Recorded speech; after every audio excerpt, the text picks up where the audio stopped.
Okay, motion so carried. Could everybody please stand for the pledge? I pledge allegiance to the flag of the United States of America and to the republic for which it stands, one nation, under God, indivisible, with liberty and justice for all. Thanks. Okay. First, I'll just there's a little bit of housekeeping just very quickly in terms of normally when we do meetings, after we adopt the agenda and we do some announcements, we do public input. But we decided tonight that what we would do is invite Wilma Wright to come up and meet with the board and then hold off on any public input, any public input, and then we'll allow the public to speak after the conversation with Wilma Wright. We did that pretty much, we've already had the public hearing. A lot of people got up and spoke. The purpose of tonight's meeting is not to relive the public hearing, but to try to move on to the next step and have a conversation with Wilma Wright. They requested this meeting, and so we'll do the public comment afterwards, and I suspect after the conversation, people might have more to say than they might have had to say before the conversation. So we felt that was a better way to go about doing that, although we do have one presentation beforehand, which is accepting money, which we'll get into, so we always like to do that first. So with that, to the board, we need to add onto the agenda solar zoning. While we have George here, I'd like to talk about that because we have a lot of solar farms that are looking to use New Paltz as their home, which is incredibly exciting, but our zoning really does not, we don't have zoning for solar farms, so we'd like to talk about that and talk with the planning board. So I'd like to add that. We need to add the Albanaster Black Creek escrow refund. The concession stand at the pool, I'd like to add to where we do the contracts in that part, and possibly have a discussion about parades, because we have a few applications, and so we sort of just have to have a quick discussion about where we go with that. I was going to ask people to sign up for public comment, but because there's not that many people here, we'll call on the people who did sign up, and then anybody who wants to speak afterwards, it won't be a problem. So, do I have a motion to accept the agenda as amended? So moved. Do I have a second? Second. All in favor? Aye. Okay, motion so carried. Okay, in terms of announcements, just very quickly, Family of New Paltz has been basically redoing the inside of Family of New Paltz, and they raised money through this community, and they're going to be having an open house on February 23rd from 2 to 4 o'clock. That already happened. Oh, did it happen? Yeah, I was there. And I missed it? Oh my God. It was a good event. No, change it into, I want to thank everyone. Okay, I just wanted okay. to thank everyone for attending. She meant to say, I thank everyone for attending the open house, which was fantastic. And I apologize for not being there because we all love Family of New Paltz. It's a phenomenal organization. Please visit it. Please donate to it. Please support it. And I am so sorry I missed it. Go ahead. And one of the things that those you could make it fantastic though, but a lot of that could have not have happened. I just want to get quick to the names. Let's see, Seakill. I know Seakill Builders is one of the huge people here donating a lot of it, and we have one of the members here. So thank you very much. I apologize. I thought they put more of the names on this, but I want to thank everyone that donated so much time, effort, and money into rebuilding it. If you do get the opportunity, stop down and see it. It is absolutely incredible, and if you need their services, stop in. They are back to normal operating hours. Great, thanks. Okay, so with that, first, before we get into the conversation with Wilma Wright tonight, we do have Detective Lieutenant Ed Brewster from the Ulster County Sheriff's Department, who is going to be giving a check to the town in the sum of $6,000 for the urgent task force work that they do, which is different policing agencies from all over the county working together with the Ulster County Sheriff to basically try to deal with the drugs that are being dealt in our communities and stuff. They started off with some money from the county legislature for a number of years. They've been doing, getting money and whatever, and now they're starting to give back to the towns that invested. So with that, I'd like to invite Detective Lieutenant Ed Brewster and our Chief, Joe Schneider, to come up.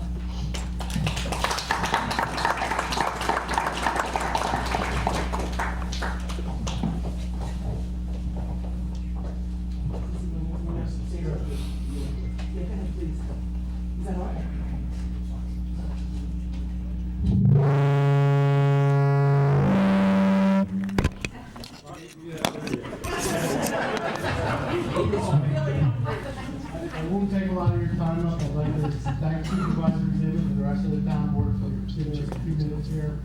But I'd just like to say, on behalf of Ulster County, we're very appreciative to the town of New Paltz Police for what they have done and contributed to urgent. And it's not just drugs. We deal with gangs, we deal with guns. We want to get them off the street. And the town of New Paltz has been a leader with us in doing that. And I'd like to present the supervisor and the chief with a check from Ulster County for $6,000.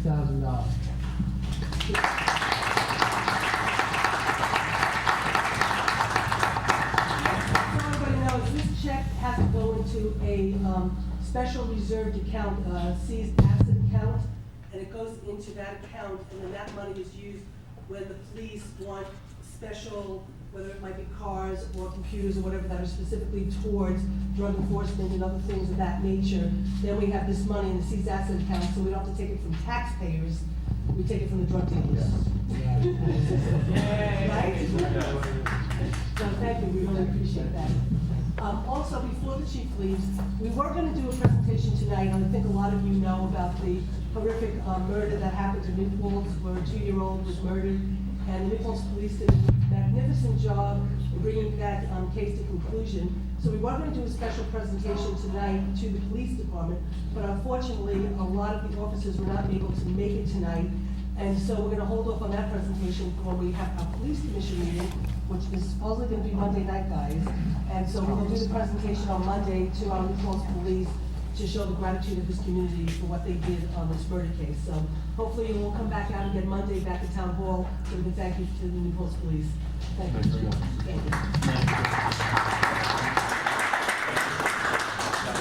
Now I have 6,000 to the end of the meeting, and can I give this to you and you won't lose it? It's a lot of responsibility. Okay, so with that, we would like to invite up, I guess, Michael Moriello and Sean Griffin on behalf of Wilmerite to talk with the board, make a presentation, have a conversation. So we welcome you. We can kind of slide down again so that the others.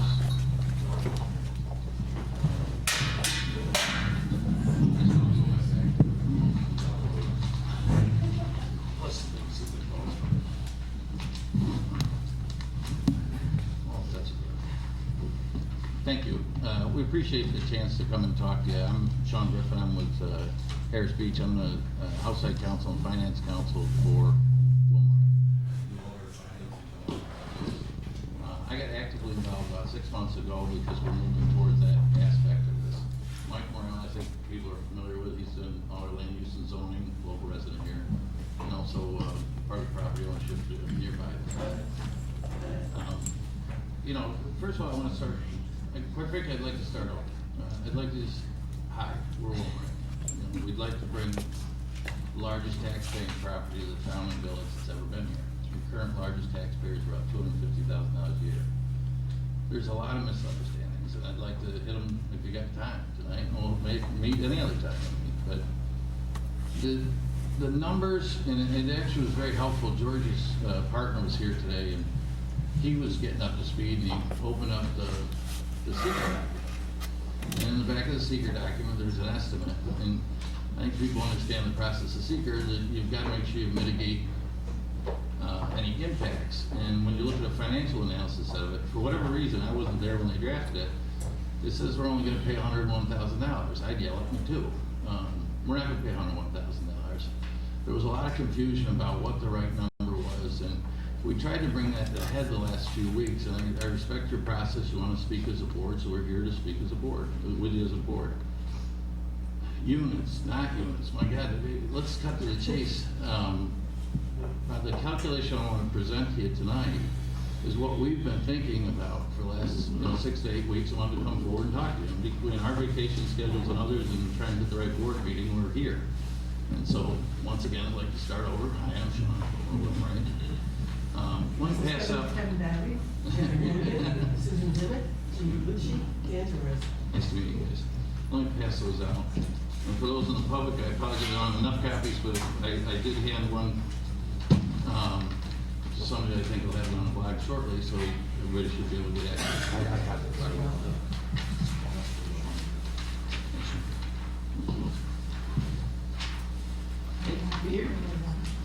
Here was the thought process. I've worked on I worked on the state project in Malta, small town. They're putting an $8 billion chip fab in the middle of town. I've worked on coal plants where you have, it was 84% of the tax base was that coal plant.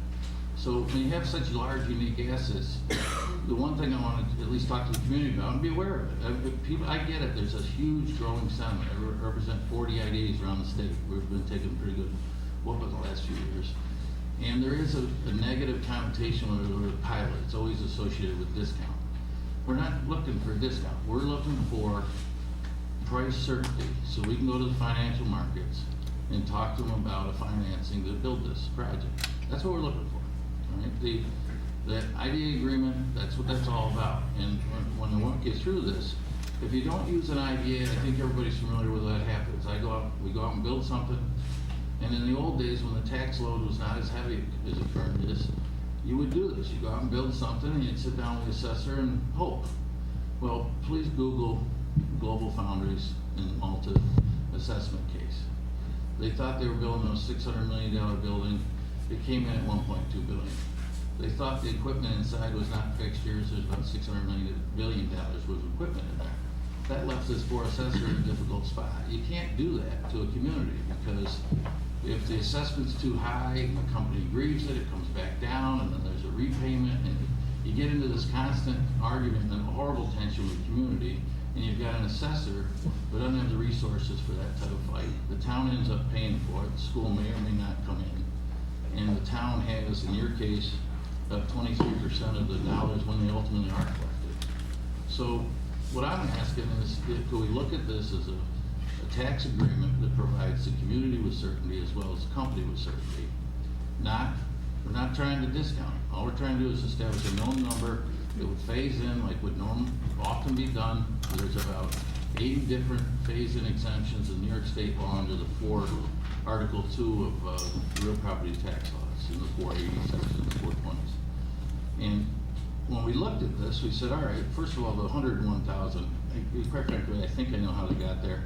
I think they took we talk in Spanish, you guys talk in English, I get that. When they were running around with our former project manager who's not here, when they talk in our business world about a unit, they mean kitchen. I get that you guys don't want that, we're not asking for that. And when that got put into our heads and straightened out, we sat with the IDA, talked to them about it, and what everybody was thinking from their perspective was more the bedrooms. And the bedrooms we have are 696 student bedrooms. So we started at that premise. And we said, all right, if there's 692 bedrooms, then there's $450 a unit or bedroom. And then we wanted to put an impact fee. I know there's still a discussion going on and a vigorous debate about what the impact is on the town. We started out not thinking there was an impact on the town, not thinking there was an impact on the school. We had, quite frankly, letters to that effect. Our own consultant said, well, we think it's $50,000 a year. You have a consultant who said a higher number, and somewhere around there. Consultants are high or low. I'm not going to argue any one particular one of them today. It's just a waste of anyone's time. I need you to be comfortable that we're going to cover your costs. And so I want to have a starting payment of that $50,000 plus your share of the distributed amount. I think people are aware if an IDA gets $1 under a tax agreement, You're required to share it with all the taxing jurisdictions. Here you have 3, based on tax rates. The tax rates for the most recent billings, the county's about 14%, the town's around 23%, and the school district's about 63%. Now, in this case, I'm not building family housing, sending 3 kids a unit to the school, but that's the way the cookie crumbles if you do a property tax deal. And 63 cents is going to the school. On the calculations we're using, the total is $373,000 a year. You currently have a modest special district charge of about $3,500. If we deduct the impact payment of $50,000, that net number, I then apply those tax rates to get these columns. And so the county in year 1 of the pilot, after the building's built, would be $45,000. The town, with their impact fee included, would be $123,000. And the school would be $201,000. Now, if tax rates change, that distribution is supposed to change, but this is meant to represent what the current tax distributions are and how that would grow. And we did have a goal to grow and phase into the 450 number by year 10, so that's shown in this schedule. And then we applied a growth factor thereafter for the balance of the period. You know, there's no agreement's gonna work if there's not something for you and for us. We need certainty to go to the financial market. You should realize that you need some certainty. If you don't, that's fine, but if we go through what really is a very active practice just south of here and down through Westchester and Long Island, it's grieved, and every 2 years we come in and grieve. Every 3 to 4 years we come back and grieve again. I don't wanna do it. I don't wanna waste time, and I don't wanna see the run up and down. It really screws up the financing in a large transaction. You don't like it either. I think people are aware of the one project where there was a power plant and well, they tore the one down, and the school had to pay back $150 million when it got out of hand. Yeah, when it got out of hand, and that's not good for us, that's not good for you. And we want to be a long-term owner, and somebody you can count on in the community. That's why we got a positive upward trend on this amount every single year for all 3 tax jurisdictions. The growth rate we used, we grew to, we set that initial number, and then we grew to 450,000 by year 10, and then we applied a 2% escalator through the year of, but I only went out to year 25 because that's the IDA policy, and I want to explain that because we've had 2 communities understood this. One of the difficulties here, and it's not a threat, it's just an alternative way of doing student housing is option 2. No tax agreement and no payments. If an exempt entity, we don't build them exempt, we just don't do that structure. We could get tax exempt financing and the project would be exempt from property tax. It's structured that way. We're not asking for that. We're talking about being the largest taxpayer in the community and growing so that every year you get more out of us. No grievances, no fights. You know exactly what you're gonna get. I'm sorry, I just wanted to clarify what I thought I heard you say. You said that you guys plan on being the long-term owner of the Park Point project? Mm-hmm. Okay. We buy and hold. We've only sold, we did sell one, and it's the RIT facility. We have one in Syracuse. And if you'd like, I'll show you that pilot. They tax that facility as if it's $1 million assessment. That's about $35,000 to $45,000 a year for the whole building. And in that particular case, it was one of the first ones we did. And they had seen some some exempt ones go up. And they wanted at least some base tax for that city. So that's how it was designed around just getting those payments out. Here, we never asked for that. We didn't ask for that. And in this particular case, we've had a budget in mind. It was significantly below this 373 until the last about 6 weeks ago. Yeah, I also did notice that you put a 2% increase from February of 2013, and also under the IDA's 3%. Is there a reason why you had a 2%, not 3%? I didn't, does the IDA have a stated policy at 3%? I didn't know. It's what you would put in your one from February 2013, that. And actually, they don't have a stated policy, but they do use the 3% number. They don't use the cap number of 2%. Is there a reason why you use 2%, not 3%? That was used in the bid. We've been using, we just closed on a pilot at 1% for a significantly larger asset. And part of that debate, and we had a financial person on both sides, is that we're experiencing closer to that in that community. With the cap at 2%, the last several deals we've done, we used 2%. Yes, before these cap days, we were using a 3%, and we were also starting at a significantly lower number. So no, we're not proposing 3% for that reason. We wanted to get to a higher number faster and then grow it to 2%. And here's the other thing that's interesting, and if you read the newspapers, you can have a lot of fun picking on us, but the Henrietta School District we sat with, and the town we sat with, and one of the things that was interesting in the RIT facility, and the same thing goes here, and we'd offer it if the community's interested in it. If you get out to year 3 or 4, you know, all of a sudden you're getting used to it. You're receiving $400-some thousand, in year 10, $450,000 collectively as the taxing jurisdiction. And I wake up one day and sell that to a not-for-profit who comes in and puts it on the exempt side of the rolls. You just lost $450,000 in your community. And you can't legally stop me from doing it unless you have tax agreement with me. And I'm telling you, if we have tax certainty from you, we'll give you tax certainty back. And we imposed a schedule that ran with the land, no matter who owned it, in the Henrietta case, that those payments always have to be made. You can't get out of it. Now, we have a right under our current agreements with SUNY to stay on for 46 years. We would like to have an extension of that period. We have asked for that because we saw it as a material difference. It's how we got Fannie Mae and the financing team back to the table on the RIT facility about 2 years ago.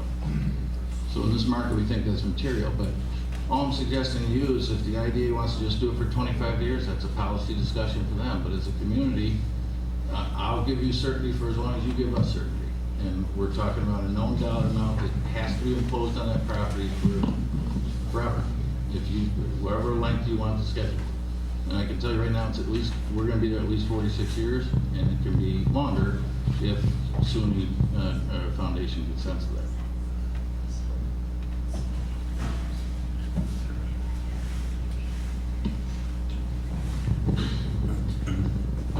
The other thing I want to bring up is I get the people's positions, and people have to sell newspapers and things like that, but at the same time, if you want to have an open discussion about it, that's why I'm here. I'll come back anytime you want to have more open discussions about it, but you know how this is done without the tax agreement and IDA? I walk in one afternoon and talk to an assessor in the back office, and they come up with a number that they know I'm not going to fight them on, and then the rates come out. And on a house, that's fine. Maybe on a 4-room apartment, that's fine. But you take this big of an asset and we start fighting about it, you get a roller coaster. I don't want it, you don't want it. So all we're asking for is some certainty. We'll put a big number on the table. We'll let it grow every year. It'll never go down. And as long as you want that in place until the IDA, if you're willing to go longer, that's up to you. But we will do it for at least that 25-year period that IDA is currently under their use. Okay, thank you. He's not before my In the category 5 for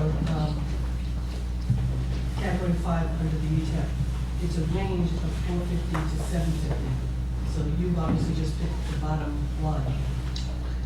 Well, it's not a secret that our earlier calculations and performers were using 200 and some units because we were counting kitchens. When we got wind that this was a dramatic thing, everybody was concerned about bedrooms. We said, all right, bedrooms, but you can't have it both ways. You want bedrooms, it's 450. You want units, it's 450 to 750. And it significantly inflated our number. If you see by the time I got involved, we were about 101. But when George's partner showed me that number today, quite frankly, I hadn't seen that in a long time. Now I get, like some people were, yeah, we're not getting it. Sean, you said you built it at RIT, how many beds? I'll follow up with you if I had it. I can't remember. You told us how many users? I gave Joe Scott at the hearing, I gave him both those pilots, and submitted those as a record. I'll get it for you. I'll get it back. Do you know what your average cost for a bed is for all your functions? Nowhere near this, quite frankly. What I found interesting when George's partner was sitting with us today, we we looked at those secret materials, and in there was a study done, and unfortunately, use the term unit again, but they looked at the average unit cost in New Paltz, and it was around $1,300 a unit. We think that was, you know, if you went into the unit, you're gonna find a couple of bedrooms, you know, 2 or 4 bedrooms. I don't know each one of these buildings here in town. And I'm talking about your cost per bed for the construction. What's the average cost for your project? This would be your third project? Yeah, third project. Okay, so what's your average cost per bed? 55,000? Hold on. And if you don't know, if you want to get back to us, we don't. Yeah, Yeah, no. I better get back to you because our construction guy. Now, Oh, here we go. With this project, Sean, what's your capital stack look like? You know, I'm willing to go further than I probably should with kind of information to be open with people, but the equity side of this transaction is probably upwards of $15 million. And the balance is debt. Balance is dead. What would the balance be? Around 45 if we can keep costs under control, so. And that's for the 696 beds plus the other component, which involves teacher, faculty housing, correct? That's right. So that's all in, right? Yeah, and the faculty housing will pay, it'll be under the exemption, but it'll pay as if Right. it's on a tax roll, so it'll be a pass-through. And you'd like to break ground on this in May? Yes, we want to be in the ground. So you already have a commitment from the bank? We have, yes. And you have that commitment based upon a pro forma, correct? And does that pro forma assume a full tax abatement? It assumed a lower number on this. It was around, the aggregate tax line was, it wasn't 101, but it was, I think, 276 comes to mind. 276 as, 100 less than that one. so 276 is the cost for taxes on that pro forma? Correct. And are you getting, you know, conventional rates on that? Are you paying interest only, 4.5%, somewhere in that category? Well, if anybody's got a crystal ball, when we built the RIT facility, I would have told you, we have a construction loan that goes to perm with a company by the name of Fannie Mae. It's the federal government, and they'll be there when we're done. And when we got knocked on the door in 2008, they couldn't find the wallet. And we ended up in a cram down Okay. and hell of a mess. And a lot of developers did those days. Right now, assuming there's no September 11th coming around the corner, we've got financing in place that we would anticipate going to permanent by the 5th year. And then we start our amortization, heavy amortization. They'll force some amortization, and they got full faith guarantees during that first period, so we're sweating out pretty good. The last piece to be aware of is when we go to permanent, I can't have more vagaries in this credit market. And everybody's getting a little lulled into sleep because you can refinance your house. It's not like that in the commercial world. We have not seen the 2007 world come back yet. And so we need certainty. And by that, and the reason I'm bringing that up, one of the things I've asked you to consider here is you want the ability as a town to think about it. You told us you wanted a sewer system, a water system, we built it. I think the flow rate on our sewer is something like 50,000 gallons or something like that. For $3,500, you can add 25,000, 50 cent, 50% increase in capacity. That's a nice $3,500. benefit. We realize that. Now, the foundation is getting a ground lease payment, Correct. and is that a fixed amount by contract, or is it variable depending on what you have to pay? No, the foundation gets a, Mike, I don't know if that's a public, the foundation doesn't care, I don't care here. But there is a number that they get as a base amount we're paying every month right now. After that base amount, when we get to this financial closing, we took the amounts due over those 46 years, present value and back, and give them, instead of having your rent reserved and paid over time, we're paying it all at closing. And then we pay it off. So you're paying them, you're paying them upfront in a one-time payment Correct. for what you owe them over the 46 years. So that they can do foundation-oriented things or whatever they're doing. Then they have a lot Are of you focus. just returning the $2 million to them? Is that basically what you're gonna do, just return the cost of the land? That would be a good assumption. They gotta decide what they wanna do with it. All right, I understand that, but if they can break even on the deal, that's probably a good deal for them. Right. When you're buying farmland for 40 or 50,000 acres, that's probably a pretty good deal. Now, in terms of the cap rate for projects like this, what's the typical cap rate, 6.5? Sold. 6.5, right? No, I think we've seen them in the 6s, we've seen them in the 12s. Right now, we're in that environment, the lower end of it, but there's nobody here that should be dumb enough to think they can tell me a cap rate in 5 years when I switch to permanent. Right. But this is kind of an ideal location. The variables associated with this project, the demand for an education at this particular SUNY school versus others, the difficulty in getting in, the need for additional housing to service future growth is all here in this community, so the cap rate is probably more on the low side than the high side. Instead of going to some town way upstate where you have to build 3 miles away from the downtown area. Yeah, but at the same time, again, we have people here, and there's point counterpoints, all this stuff. Right. So, My point though, We- is 6.5% cap rate right. on a $1.1 million savings in your taxes. So if you, let me just go through some numbers. I don't say it. All right, let me just go through some numbers. If the cost in New Paltz is $300 per thousand, and you value this project to a point where, I think, if you figure a $44 million value for this project, you said though that you're gonna have 60 million into it. But 60, if I show you. 15 in equity and 45 in debt. Okay, so let's split off 10 million, let's split off 16 million and put it on the student or the faculty housing and say 44 for this, just say 44. Until you get to 10 million, I'm grieving. All right, No, when you get to 10 million, I'll stop grieving. we're talking though, right? No, I'm serious, I would agree to that to 10 million. Just humor me for a second. No, because you're overstating the taxes. So then I'm gonna speak to you, at a $44 million assessed value, We don't build this. you, listen to me for a second. You'd be paying approximately $1.4 million in taxes. No, we won't, because we won't build it. Okay? Now, if you're offering to pay $300,000, then you're asking the community to absorb $1.1 million, which is the difference. No. Just listen to me for a second. Applying a 6.5% cap rate to the $1.1 million that you increase your net operating income by not having that expense, you create a $16 to $18 million value that you wouldn't otherwise have. That's what the cap rate ratio says. So what you're doing is you're saving 1.1 on the backs of our local residents, and that gives you the ability to sell that project for $16 to $18 million more after year one, get your long-term capital gains treatment, and basically walk away from the deal.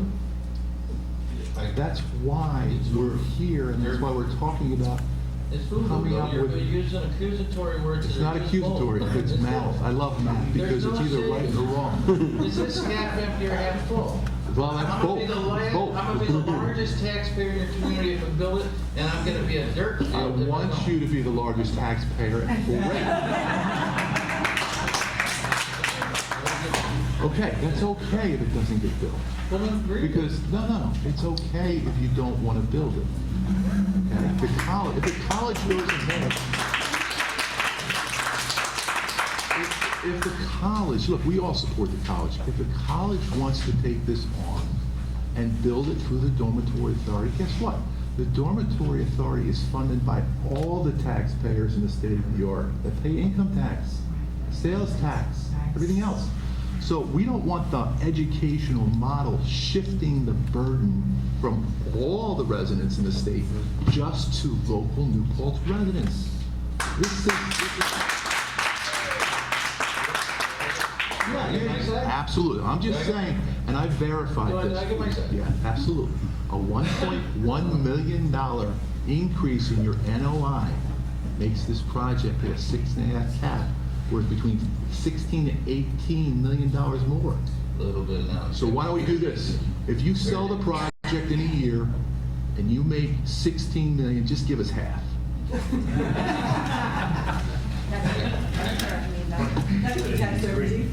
Give us half. We'll take half. Comrade, I'd love to do that too. Okay, so I've basically said my piece. I've done my homework. You haven't done your homework. Yes, I have. Do I get to respond? Yeah, go right ahead. Well, actually, we're not looking for a response, and this is why there's a conversation, is why we wanted you here, Sean, and I think where Kevin's heading to, and I'm just trying to do some quick math, those seem like extraordinary key costs. Like, so if you take 60 million, then 690, $86,000 a bed seems like kind of like a high number per bed, or $290 for a key cost for a room.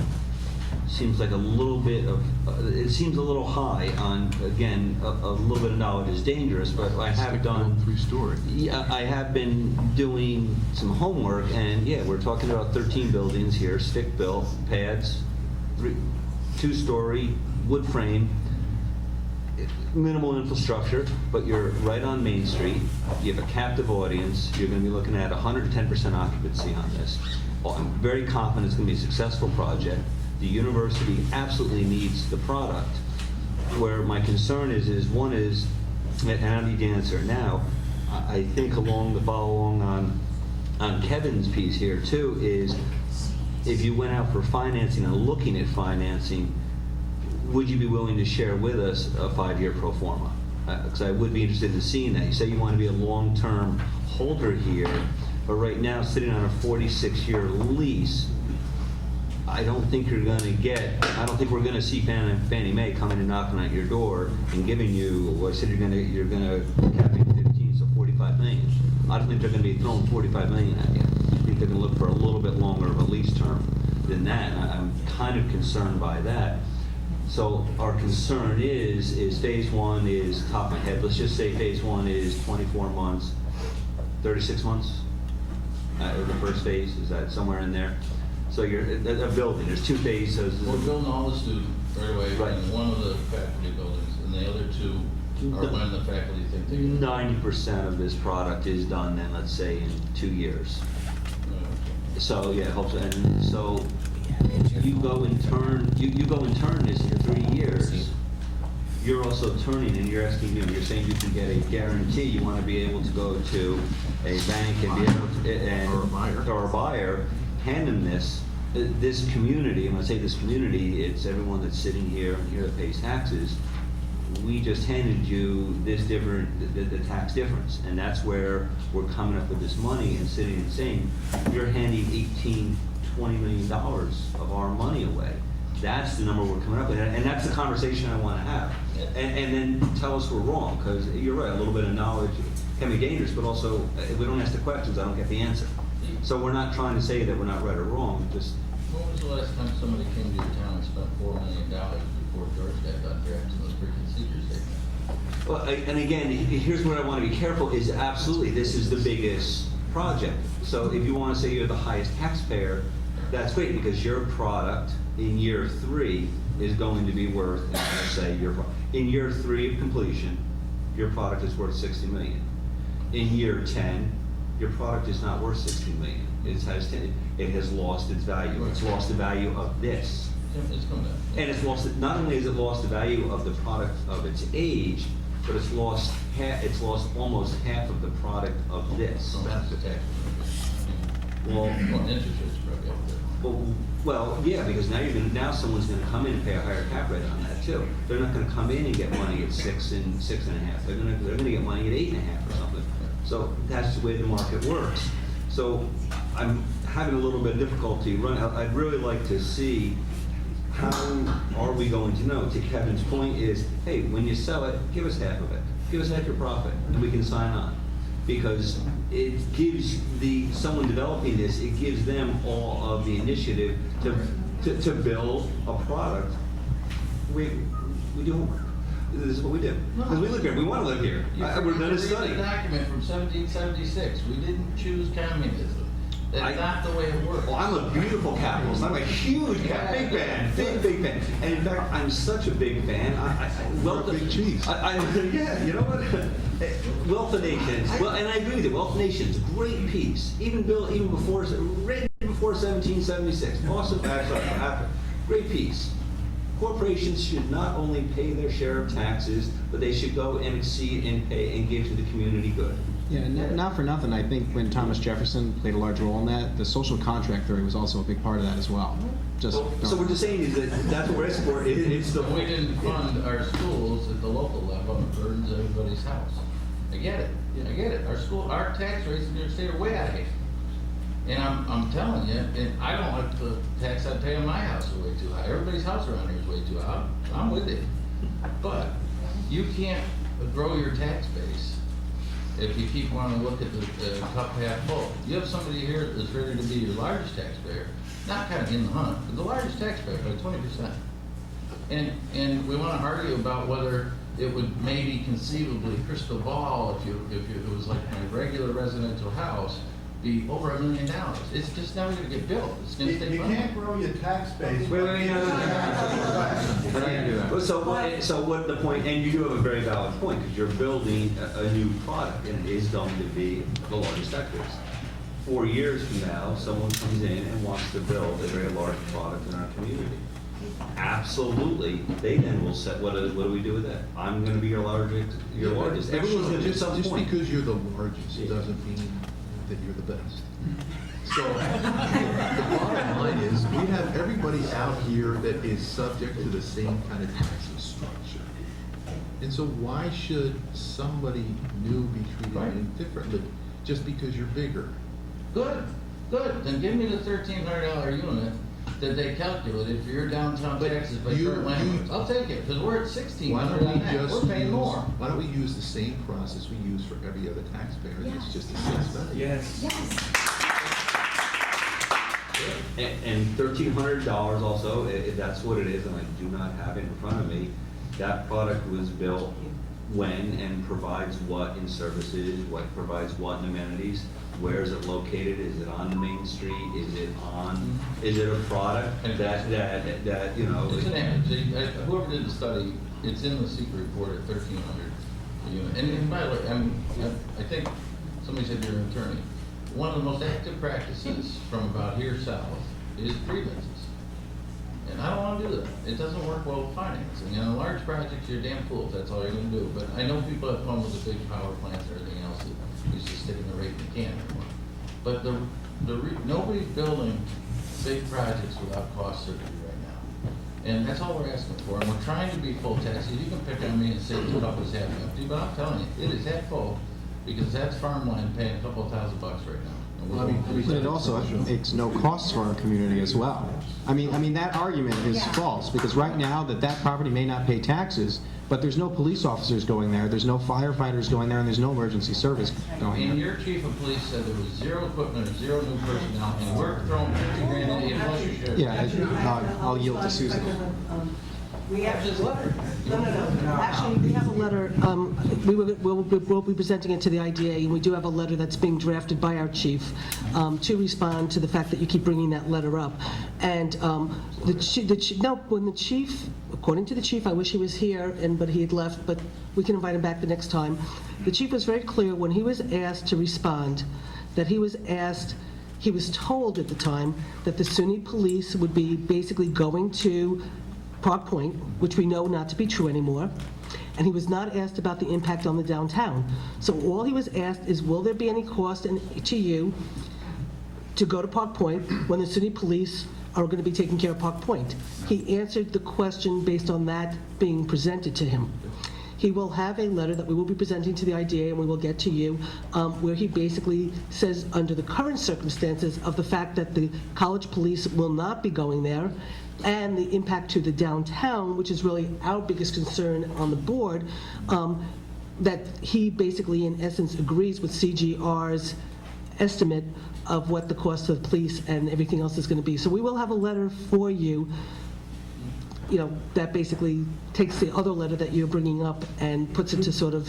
At least we're not paying consultants for the silliness anymore. We also have a letter from you from the Monroe County Sheriff's Department based on experience at RIT that is continuing to this day, they did not have to have equipment or Okay. personnel for the RIT. Let's go for a second, because part of what you're saying is that, and what part of what you've put together is trying to say that you're going to make, that you don't want the community to have to pay and you're going to make us whole. Now, partly first, you're saying you really want certainty. Okay, so let's agree you need certainty, but maybe we're not agreeing on the cost of what your certainty and our certainty is. So, for argument's sake, okay, right now certainty seems to be what's more important than the actual number. Okay, so let's put that there for a second. I know, you guys are basically saying in essence that the cost for policing services, you've said at different times that you even believe that we've gone to the consultant and said, ratchet up the numbers, because, so just so you know, the police commission, who is tasked with trying to figure out the cost to the downtown and for policing, came up with a higher number than CGR came up with. Okay, so what the police commission thought was a lot more than what CGR actually came up with. What we know, and what the IDA attorney has also agreed to, is that CGR is supposedly known throughout the state to be able to be the best consulting company to assess costs for police. So what CGR did, which is what Camoin did not do, okay? Camoin basically just looked at the number of calls for the police, okay? What they didn't do is delineate the number of calls. So one call to the town for a lockout, which takes 15 minutes of one police officer's time, is not equivalent to one call downtown, which is 5 officers there for 2 hours, breaking up a bar fight. So you can't look at the numbers on a call by call and just say, okay, we have X amount of calls, it's not gonna have an impact. When you take 700 kids that are gonna move into this community, that are now gonna visit our downtown from 11 to 4 in the morning, and I welcome you to come, honestly, to New Paltz. The chief will take you for a drive along, okay? Come to New Paltz at 2 o'clock in the morning and see what our community is like, and you will think you're in New Orleans during Mardi Gras. And I'm not kidding you, because unfortunately, I am out at that. I mean, when I was in the county legislature, I'd come back from Kingston at 2 o'clock in the morning, and I'd come through Main Street and it'd be like, oh my God, this is like 12 o'clock, well, not 12, but I mean, you really have no clue what the downtown of New Paltz is like from 11 to 4 in the morning, unless you come here, you experience and you see it. So what? I have 2 boys in college. I just look at the visa statement. I know Okay, do they come to New Paltz? Okay, but the difference with New Paltz versus many other colleges, and both my kids went to college too and stuff. The difference with New Paltz is there's not as many colleges that have the college is located right next to the downtown, so you can walk to the downtown that's filled with bars that are open till 4 o'clock in the morning. Okay, so the cost to our community for that specific, for the shift that night is a burden on this community, and adding 700 more kids is a real burden. So we didn't say to CGR, oh, go make up numbers and do this and do that. I mean, that's an insult to them as professionals that they are. Okay, they went, they did their research, they did their assessments, they looked at what the police commission gave. The planning board sat there and went through those numbers and vetted them left and right, inside and out, and they felt really comfortable that 250,000 to 290, I think, was a number they believed, based on all the research and all the work that they did, was what the cost to our community would be just for police, fire, and rescue services. So what we have in the, in terms of what the planning board's looking at, is they're looking at a $290,000 cost impact to the community, 250 cost impact, okay? You might not agree with it, you might not believe it, but the reality is our experts and our police commission, everybody else, they're telling us that's what the numbers are. We can go to court and fight it. I know you've already threatened that we'll go to court and we'll fight CGR and you'll make them defend every single statement they said. But we as a board are depending on our experts who have vetted this stuff for a long time and believe that's the number. So here we are, we're starting already with a base of you giving us some numbers, and I appreciate it. I mean, I appreciate what you're trying to do and how you're trying to sort of work with the situation. But right now, even with the numbers you're giving us from a town perspective, and that's what the board is here for, our cost for the town, for the impact, with the UTEP and your impact fee, still does not equate to even matching the cost that we believe we're going to have to come up with to basically deal with the police in the future when this project comes. So I can just sit here and say, I'm looking at this, and your numbers don't even come close, at least under this calculation, to making the town break even just as a starting point. And so I just throw that out to you as a, since this might not be the last conversation, maybe this is the first, I don't know, but I'm just pointing out to you that right now, at least from your calculations, it doesn't do anything to make the town whole, and that's what we're tasked with, is to protect the town.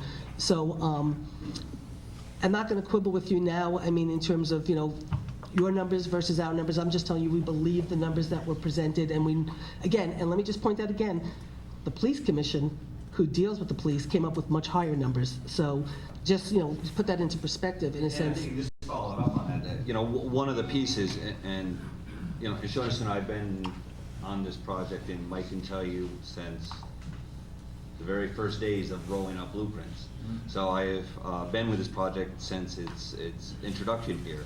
And it was January 26, and SUNY, I apologize, this is January 26, 2012. SUNY Police will be the primary responder to the project location, and therefore no major impact is expected for the town of New Paltz Police. That statement's completely false. That's actually, it's against the contract that they currently have with the state of New York. The SUNY Police service impacts to the project can be adequately delivered with no addition of staff or equipment. Then you do not get your response from our police chief until a meeting he had on February 17th of 2012.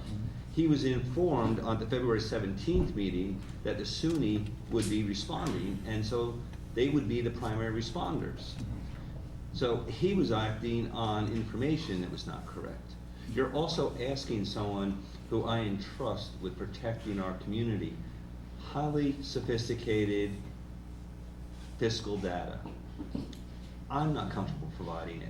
It's why we needed to go out to the Center for Government Research to get this information.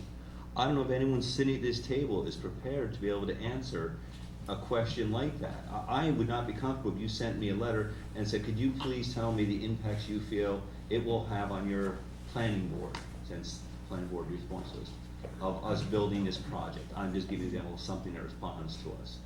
I would have to go out and seek expert help. But I think you gotta be very careful. If you're going to tell us that our police chief said no cost, be very careful of the timing, because from your own documents, the prior document states incorrectly, I won't use the word falsely, but incorrectly, incorrect information was provided by Dave DeGakin, who is the police chief of SUNY, saying that they would handle it all, and then the meeting was not held with our chief until the 17th of the following month. So your costs go back to zero if SUNY police are first responders. No. Let me just. No. Again, that's not finishing. You said. No. I did not say that. No. I'm saying that is where our chief, who I would not entrust, No. I would not entrust our chief to come up with the fiscal information, sophisticated fiscal information of building 13 units for students and 2 or 3 units for housing for faculty. I completely trust him to protect our community, and I have no problem with that. For him to come up with fiscal data, I cannot, but for the limited information and information he was given, he had no reason to believe it. I think if you're using police chiefs for your fiscal data, and that is what you go and provide as far as data for fiscal information, I would not use that in I would be shocked to see that as part of your pro forma, and for someone to accept that and say, one of our costs will not be we're going to be able to get a payment in lieu of taxes because we're not gonna have an impact on the local community based on what a police chief says. I understand your point, and if he was under the belief at the time, SUNY was the first responder, and I was just informed actually yesterday when this came up, that is in question. You're saying definitively it can't happen. I can clarify. Yes. I can clarify because I was on the police commission at the time. And during those meetings, we did believe that the SUNY police force was going to patrol there. And then what occurred was the state university itself, their union of the SUNY police, started to have a contract disagreement, at which point all of that fell through, and it fell to the New Paltz Police Department. And yes, I will also clarify that the mathematical computations that the police commission came up with are significantly higher than CGR, and I actually supported them. And why, the reason being, again, just to follow the logic is not that if the police on SUNY somehow can protect that unit, that is not at all, and that, I'll just take us back to Susan's image of Main Street, New Paltz, Mardi Gras, remind me to get some beads, if that's how it is down there. That is the cost. Our cost is our downtown scene. So when I say you're developing a product that's part of our community, it is. You're going to be on the main street of the university. These properties are contingent upon each other. In fact, this development is going to look like a university piece. It's actually, you know, it's going to look, if you named it SUNY dorms 1, 2, and 3, everyone would assume these are SUNY dorms. Right. It's when they leave those dorms and they come down into our downtown community and they start making interesting choices at 1, 2, 3, 4 in the morning. Right, right. That is the issue. So no, it would not mitigate the cost. It would still have a large cost to us, even if the SUNY police responded to the units themselves. But in the two extremes, and we got two extremes. Yes. When educated people thought SUNY was responding and potentially now they're not. And in between, they may respond, maybe to some degree, who knows where the contract negotiations are. And or you're also talking as if we don't have anybody on site. We have staff on site during the day and we have at least one during the evening. Now, he's not meant to handle an influx of every kid coming home from Mardi Gras, but you know, the lockouts and the typical things. We're gonna have staff on site, we're not an on-staff facility, so that mitigates some of this too. Let me just get into, first let me just tell you, first let me just tell you that actually, the number CGR came up with, the police commission came up with $11 million over 40 years, okay? So I would consider yourself lucky with the numbers that CGR came up with, okay? So you know, let's put everything into perspective. But again, when, you know, no matter what happens with the SUNY police officers, they're still $275,000 a year. Right. So that's the police commission came up with too. So it's actually close to CGR. Absolutely. Okay. So CGR and the police came up, and the CGR and the police commission actually came up with similar numbers. Understand, okay, it's not just what happens at Park Point. We keep talking about Park Point, and I did go up, and I did visit Park Point in Rochester, and it is a beautiful project. It's a beautiful project, very, very safe, very secure. As a parent, having your kid live there, I could see, feeling very comfortable. But we're not talking about the downtown. That's a completely different animal, and you're putting 700 kids into our community that are going to be downtown at night, and the impact is magnified. And so that's not what's being discussed or talked about, and the impact in here is not being compensated. On top of the fact that you're going to have another dynamic at the campus, and Jeff is the one who sort of brought this up in some of the meetings we've been talking about. The campus has a very strict drug policy. Very strict drug policy. 2 times you like basically get kicked out of campus, okay? Park Point is not owned by the campus. It's an independent project. Who knows, but I mean, the belief is that there will be a lot more kids going to Park Point to be partying at night because they have a better chance being there. You're making a face, but you know what? I can assure you that's not All right. I'm not saying it's in your mind. I'm not worried about what's in your mind. Yeah, We're talking. Actually, I just, By the way, Mark, Yeah, right, exactly. We just hope to get you a bunch more kids. But our police chief has added into the fact of the impact of what will happen in terms of him having to go to Park Point more. And I think Dan wants to I say mean, something. as a recent college graduate, I can attest to this. Where do parties happen? They don't happen on campus a lot. They happen at the frat house. Why do they happen at the frat house? Because the frat house is off campus. And you would rather deal with that than an RA. Cop comes, you can run out the door. RA, he knows you are. There's a difference. I'm making it a little bit of a joke, but it's a serious statement as well. I have no doubt in my mind that what you're going to do is you're going to say, well, there's, you know, the safe haven. We can go there, do what we want, and you're now not under SUNY's authority. So that marijuana policy is a great example, because it's twice you're out. Not if you do it at Park Point, which is right next to your campus. Now you're encouraging North I'm not saying you're encouraging it. Nobody's saying, no. But I'm saying it's a factor that you need to address and keep in mind as well, that that's the extra activity that you're gonna have because of that situation as well. And I don't think at this point that you guys have really considered that. That's just the simple point we're trying to make there. We're not trying to say that you're fostering anything or doing anything. We're just trying to tell you the reality of the New Paltz community, the rules and regulations at the campus, how that translates into our community. It's a reality, and we haven't even touched the kids that live in the community. I told you about 6 months ago, I worked from community side most of the time, developer side, and the mistake that's made here is this stuff's been pent up for a while.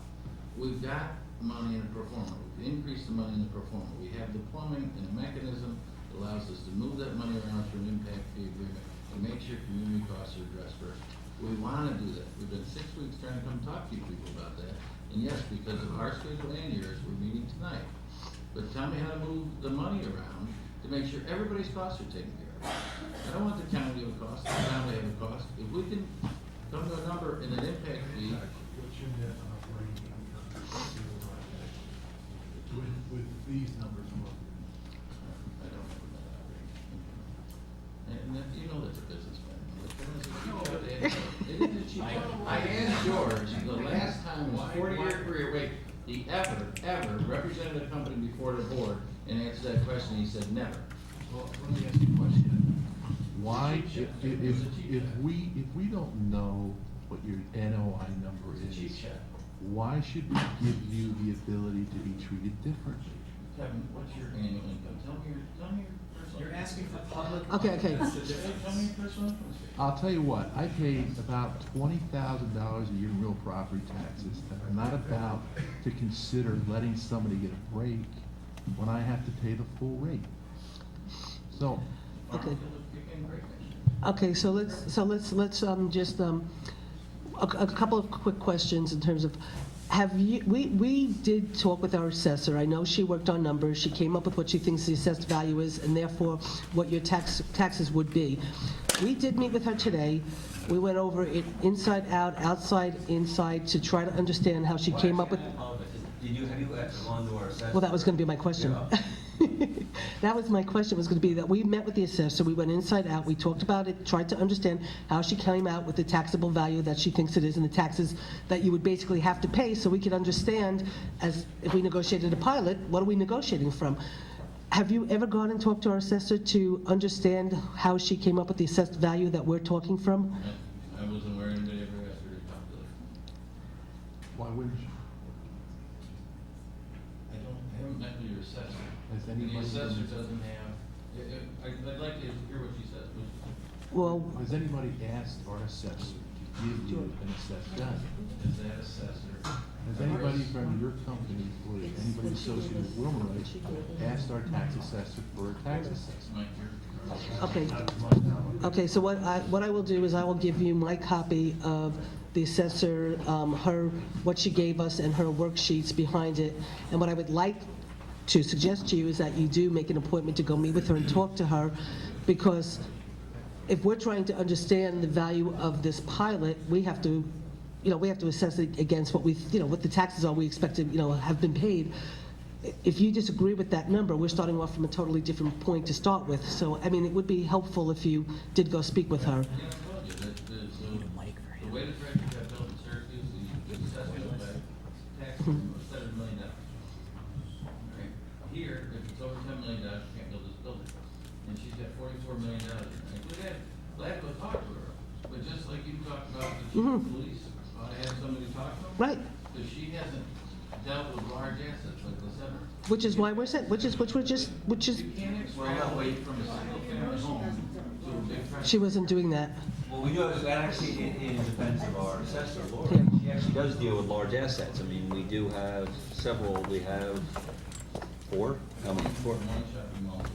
Well, we have the shopping mall, we have 4 large housing units here. One of them is a federally, you can't really include, but we do have large properties here that are assessed. And our assessor has all of the training, schooling, and it does her yearly classes to stay certified as an assessor. So, and Absolutely, and he can fire a weapon and he can protect our community.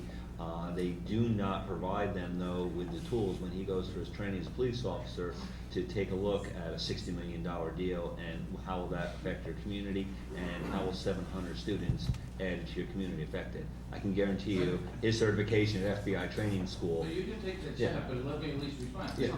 I didn't. You can take the I- microphone. No. By the way, I wasn't here when it was done, Yeah. but it is, tell me any way you wanna do it, but in every community around New York State, when you're trying to do the seeker and trying to get input, that's what every engineering firm does when they put the secret material.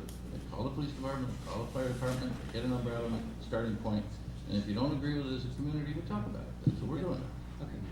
And that's all you can do. So why should the larger assets get a better price point than the smaller assets? It's not about getting a better price point. I'll get theoretical in for a minute. Every community in the state of New York better either grow their tax base or raise their tax rate to just keep up with their normal costs, or all gonna look like California with one city manager and one guy. Because you gotta find a way to, nobody's budget's going down in the next 20 years. You can try and fight as hard as you want, you just can't do it, can't deliver services. The county's tax levy is gone by state imposed mandates. The town has roads and you can't push them to the county and push them to the state, you're stuck. I get that. But we've got to a point where you're only about 23 and 14% of the load. 63% of the state mandated education costs are down in their homes. That's why we can't build our tax base in the state of New York, period. It's not gonna happen. So let's just, everybody gets a victory. It doesn't get built. How do you grow your tax base?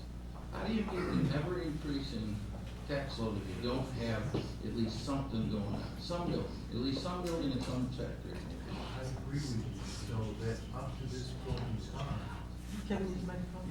Up to this point in time, the taxing policies and our local representatives have led us down a road which is creating the crash that we're suffering now. I wouldn't blame that 63%. No, but I'm just saying, The you know, state mandated. this is my opinion is this. My opinion is that the taxing structure is seriously broken. Yes. That the burden is being placed on individuals, that our state and federal legislature is abrogating their responsibility to the individual in favor of those who control large assets, large corporations, JP Morgans, all those companies that trade energy markets and force us to, no, I'm feeling it myself, paying $4 a gallon for fuel. That's not my problem. What's your problem? Because I know, but we want to grow our tax base, not with a project that is a $50 million project that pays tax on $1 million in value. We want you to pay your fair share of taxes and become a member of our community. And I hope you make money. No, I'm telling you, we can pay full taxes. And if you wanna fool around and start with assessments, fine. I'm telling you now, your tax rates that you didn't create, the state, is a significant problem here. If that assessment's over $10 million, it doesn't pencil out. It can't be financed. It can't be built, so it's now an airport. You get a flood. Well, now you got an airport. How are you gonna pay next year's growing tax base? How are you gonna pay it with no tax base growth? Okay, let me, so I mean, again, it starts with the basis premise of the value of the project and how we see as a community eye to eye on that. I don't know the answer, honestly. Guys, we have to keep it down. So I don't know, we'll have to figure out how we get to that point. You know, you will meet with our assessor, you will talk to her, she'll come back to us, we'll try to, is there a way you could give us, you're telling me and us that you're saying that the value of this project is 10 million? If the assessment is more than 10 million at your current tax rates, the financial statements are not pencil out, they can't be. Who's But- financial statement? Our financial. You're saying that your pro forma, Guys, you're saying that your pro forma at a $10 million or more tax assessed value will not allow you to secure your financing because you don't have the appropriate NOI. Correct. Okay. You know, you want me to apologize because we have to have debt service coverage coverage of more than 1 to 1, I'm gonna do it. You want No, me I'm not asking you to I'm not asking you to, tax it? I'm gonna do it. They're paying 373 instead of 0. nobody's asking you to apologize. We're trying to understand if our assessor says it's a $44 million project and you're telling us it's a $10 million project. We're just trying to understand how there's a $34 million difference, you know, between two people telling us something. We're just asking questions so we can understand it. I think your statement is you can't afford to build the project unless we give you a $10 million assessment, which translates into a $300,000 tax payment. 373. Right about that. All right, so can you give us the pro forma to support that? No. George, please, in 40 years, if you tell me one time you represented a company and handed it out. Okay, shh.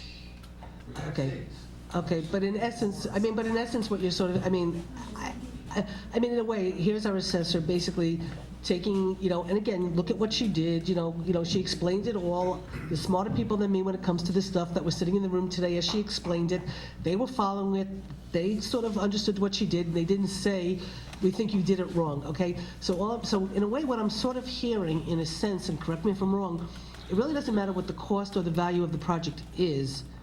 You're just saying a community should slap on the number that you need so it works for you when you go for your financing.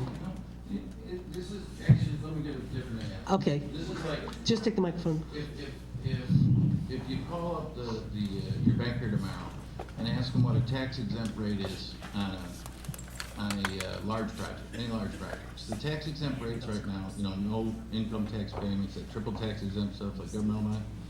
The tax exempt rate on project financing is somewhere 7 to 12% right now. So a commercial rate, somebody paying tax on their interest should be something higher.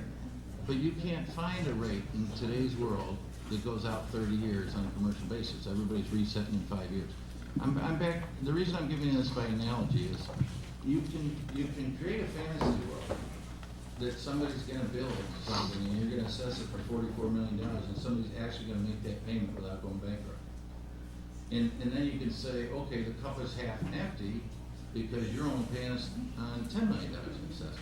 I'm telling you up front, there's only two real worlds. There's a real world of a farm field and there's a real world of an assessment of $10 million, which contributes $373,000.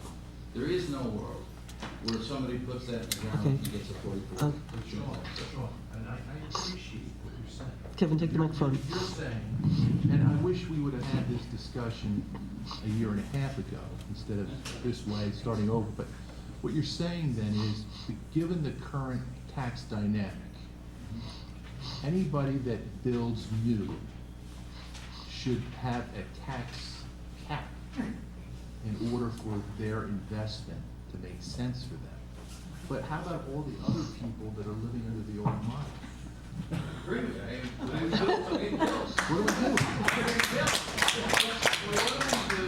What do we do?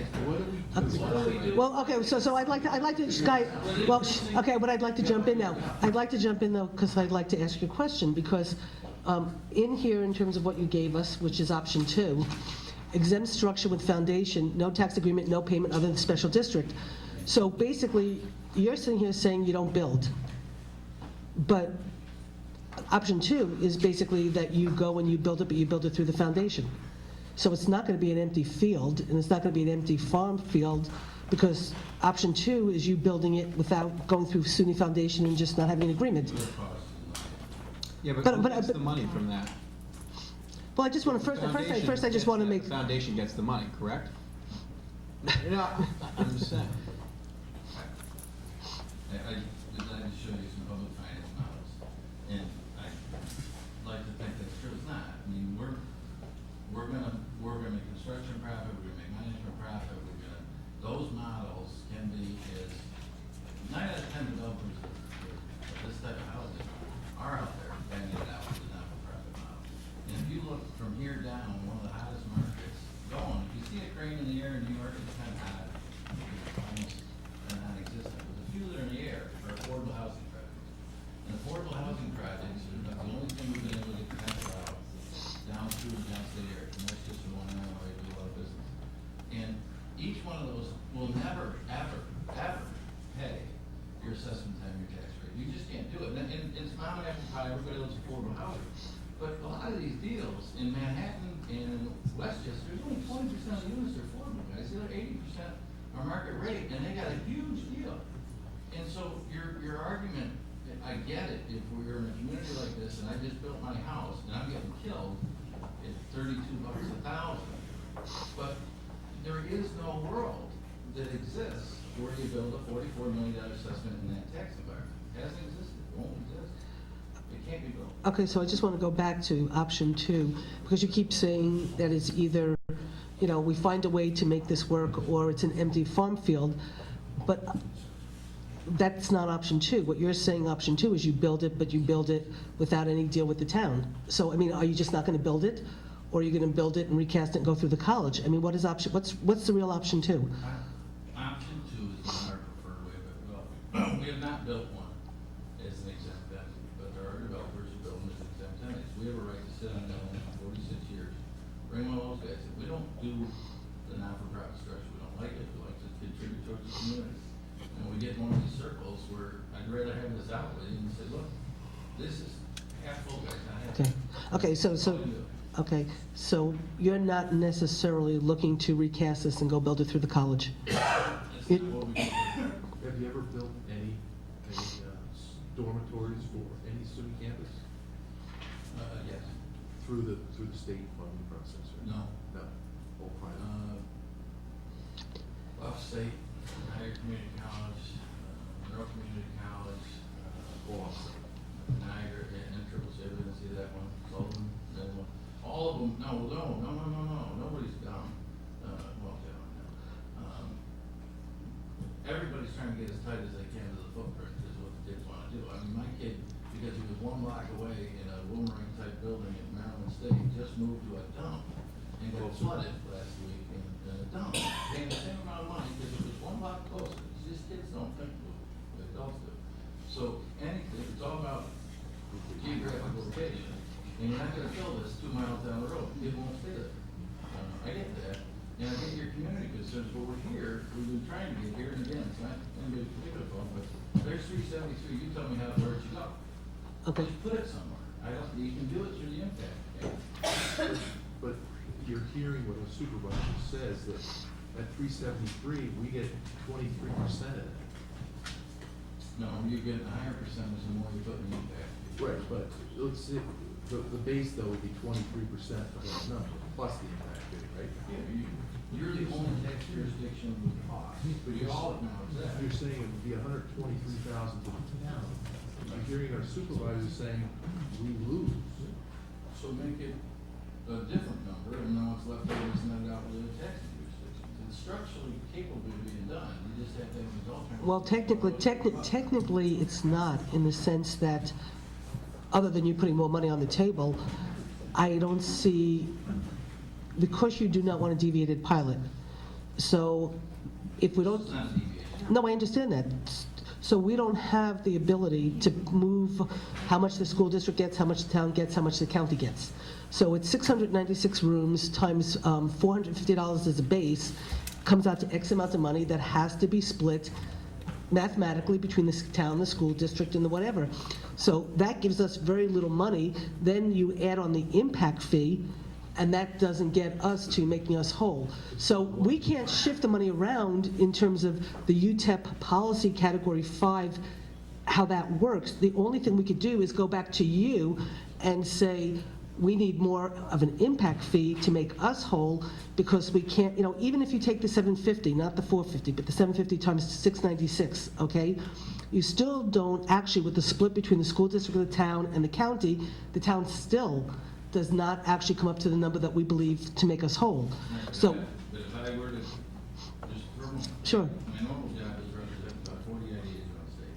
I can assure you, the plumbing's in place, for you to move those numbers around tonight.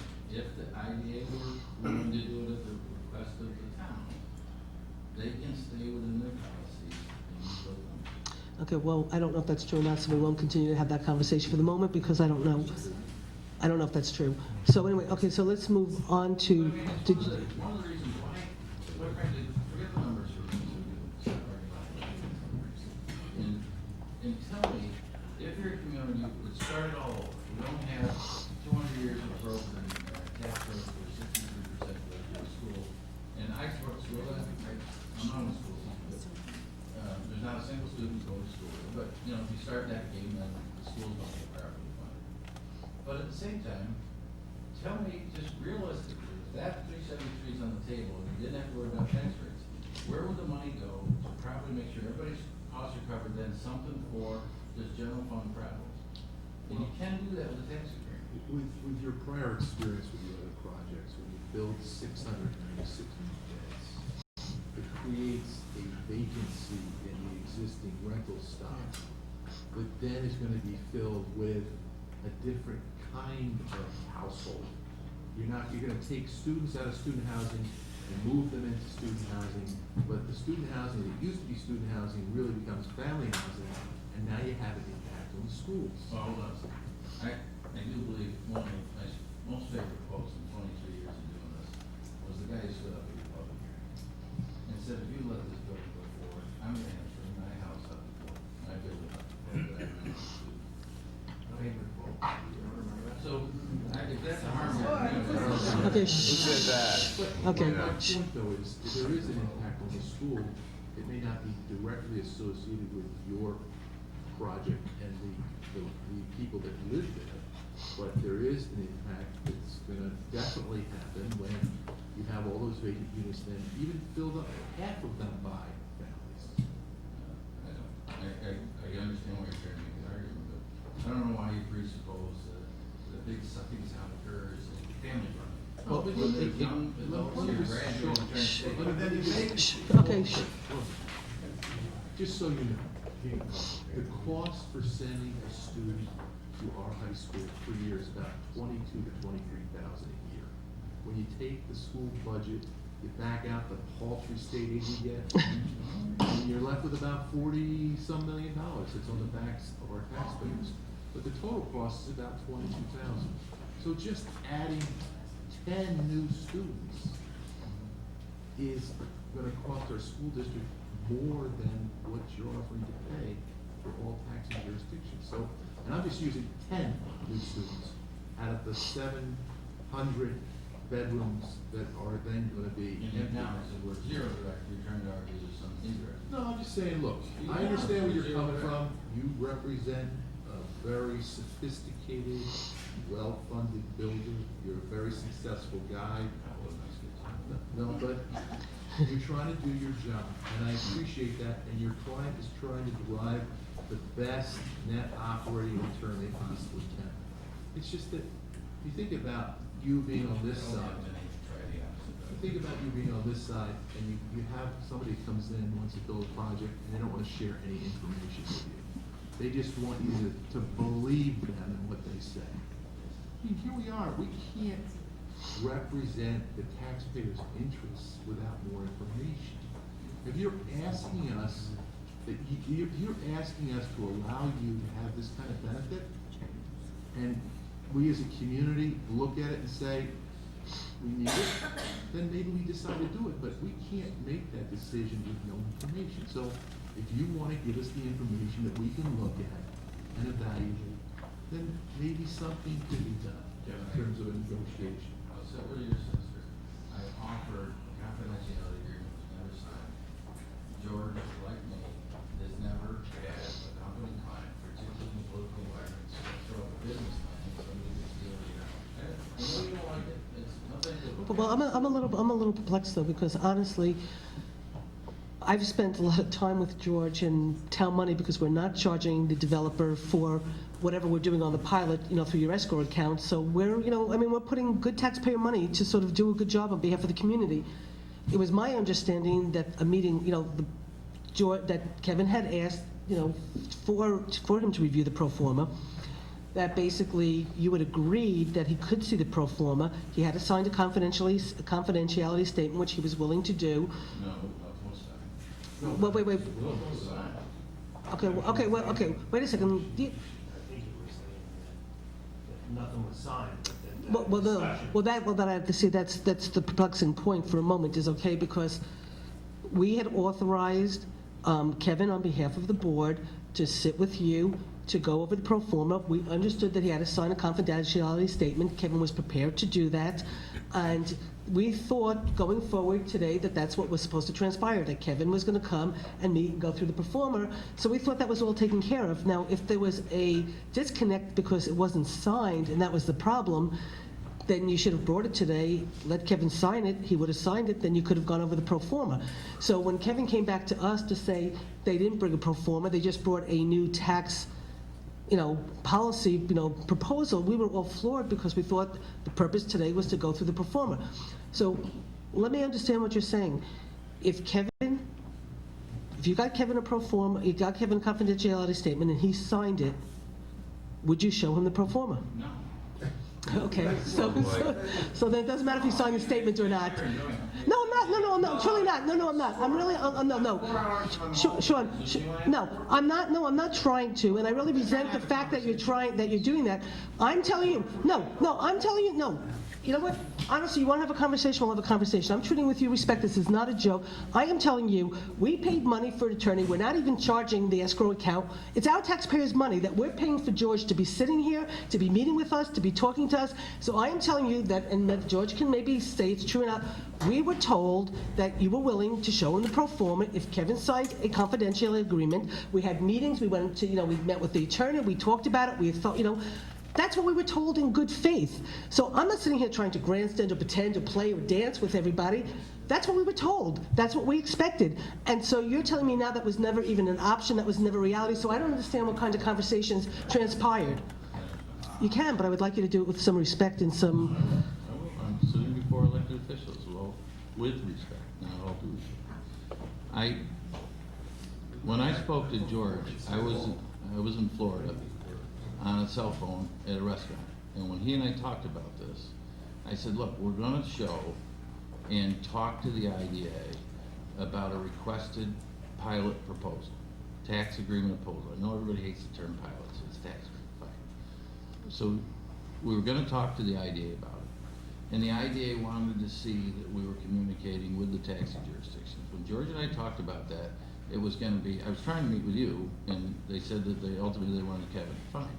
But when Kevin came in today, he was not authorized to talk about, or even look at, and he was very good about saying, no, I don't wanna look like I've even talked to you about it. Yeah, I know, but I'm gonna show you financial statements for sport. I'm gonna show you financial statements as part of evaluating a pilot proposal. That was the discussion, but yet there was no authority to talk about a pilot proposal. My authority by the town rules, so you know, it's more, it's very clear. I was authorized by the town board to review a pro forma financial statement. Then it wasn't the right question. I came here today, I actually reviewed the proposed confidentiality agreement that you sent to George. I went over it with him, I talked to him about some proposed changes, and I was prepared to review that today and sign the revised agreement. So when I came here today, I came here with the understanding that I would be looking at that and that only, and in this community, when a town board authorizes a town board member to do something, believe me, you're gonna strictly construe what you're authorizing, so that people in the community don't write things in the paper about you, okay? Or send letters or whatever. So when I made that very clear today, and so when I didn't get the pro forma, I wasn't in a position, I had no authority to talk about what you're presenting to the board tonight. And I explained that to you. Well, then there's the two ships passing on that, because whether we like it or not, I'm on a cell phone talking to him. What I thought I was getting was a person to represent the town, to talk to us in the context of a tax agreement proposal. And that's why I wanted to talk to you about financials. And when you came in and said, I can't even talk about the proposal. So let's just agree that there was some really big misunderstanding of major proportions, okay? Because we were very, very clear.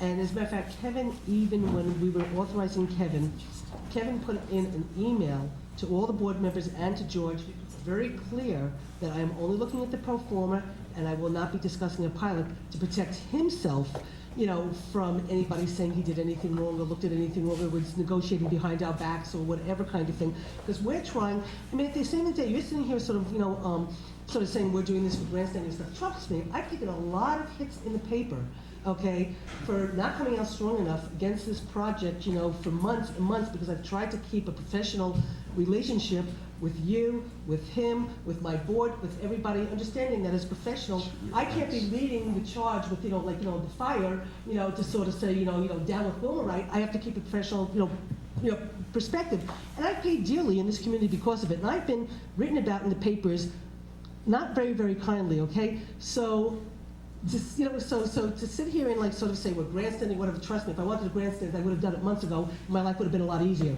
okay? But I didn't. But anyway, regardless, so there seems to be a misunderstanding because, you know, we're also, again, as a board, trying to be very careful to make sure that everything we do is open, it's honest, it's not misconstrued, it's not whatever, because, you know, we're under the spotlight just as much as you are, okay? And this isn't that easy for us either.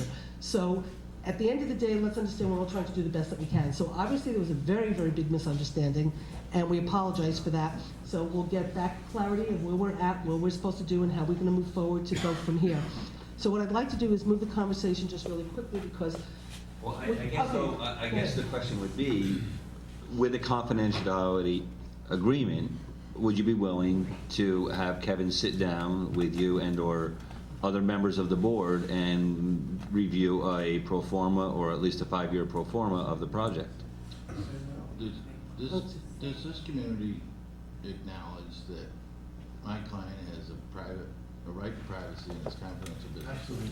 Absolutely. And we're not debating that one bit. You acknowledge that, I know it panders to the crowd to say everything's gonna be done in the open, but if you don't... Well, this is not being done in the open. We're asking you to... meeting today with you. We're asking you a private meeting, which will involve yourself, any other representatives you want. My client was here. He had his chief financial officer at that table.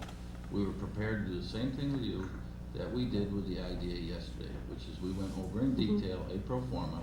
We then went over in the context of a tax agreement proposal and why it made sense to make sure the IDA had the opportunity to do their due diligence. That's what we did. And in fact, we all even talked about at one point having it at the same time, but the calendars didn't line up.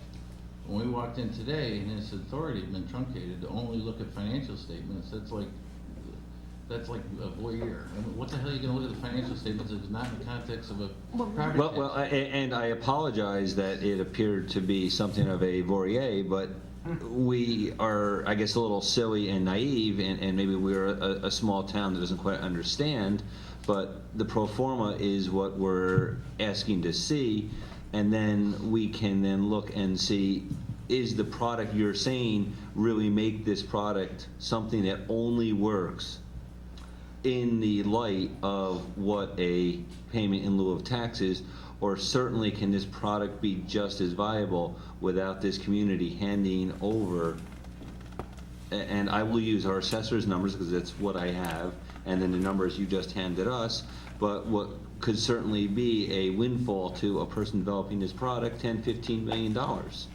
You're asking us to hand those monies over. The only way I can answer that question is if someone on this board can sit and look at a pro forma. Or if I work with the assessor and talk to her about her numbers, because she hasn't had a chance to ask us anybody. And absolutely, and absolutely. So, and I think sitting with the assessor would be good. Let's come up with a plan, but I just want to say again,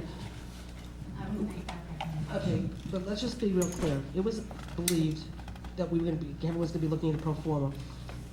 We got an email today, you sent an email to George, basically saying that you had a proposal, you know, that you had a new proposal that you wanted to come, that you thought would be satisfactory. Okay, that happened today. That was an email we got today that said you have a new plan. So that was like new information brought to the table after we spent 2 weeks talking about Kevin seeing a pro forma. So in fairness, okay, again, you might be frustrated, but in fairness, again, we as a board, we're very clear with Kevin, this is your only authority right now, is to go look at a pro forma. You cannot talk pilot because that's what this board has to do together, you know, and if we do it in public or not, however, it doesn't matter, it's our decision how we're gonna handle it. Kevin was given clear authority. Today, you end up saying, okay, we're gonna come with a new pilot because of, obviously, whatever reason you've chosen, like you said, the past 6 weeks, the number went from 100 to 300 or whatever. You know, you're making changes as you go along to try to get this project done. So you made a change, you changed the game today. Kevin didn't know it, he walked in, you had a changed game plan, and Kevin said, I can't play because my hands are tied by the board. And Of course. I get it why you're saying change, but quite frankly, when I was in Florida talking to George, probably 5 weeks ago or 6 weeks ago, when we first tried to set this up, this part of the proposal was already written. What was new today was I just fleshed it out so you could actually see numbers at the suggestion, wait, hold on, the IDA board member yesterday said, look, they understood this, why we were making this proposal. They said it would be, one particular member said it would be very helpful if the community could see it in a spreadsheet or Excel type format. That's where this came from. But Sean, but real, with all due, I mean. Did I you won't show say- the pro forma to the IDA? Yes, I did. And you're not gonna show it to us?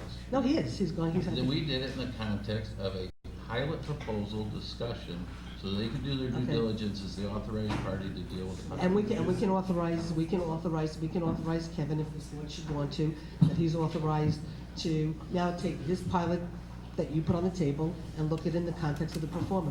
I will talk to your assessor, I'll But talk to I'd your like Kevin assessor to, first. I would like for you, to- when you make the point with the assessor, for you to contact me or, or myself or Kevin or, well, I guess it's probably best for you to go through George, for you to contact George, because then it might help us if Kevin is there when you're talking with the assessor, so at least there's a conversation between you, the assessor, and a board member. It probably would make her feel more comfortable, and at least then Kevin could, sort of say, yes, we had the conversation, he can hear your questions, hear your challenges, hear how she answers it, and it just, I think, would be healthier for everybody all around to move forward if that happened. And you seem to have a problem with that.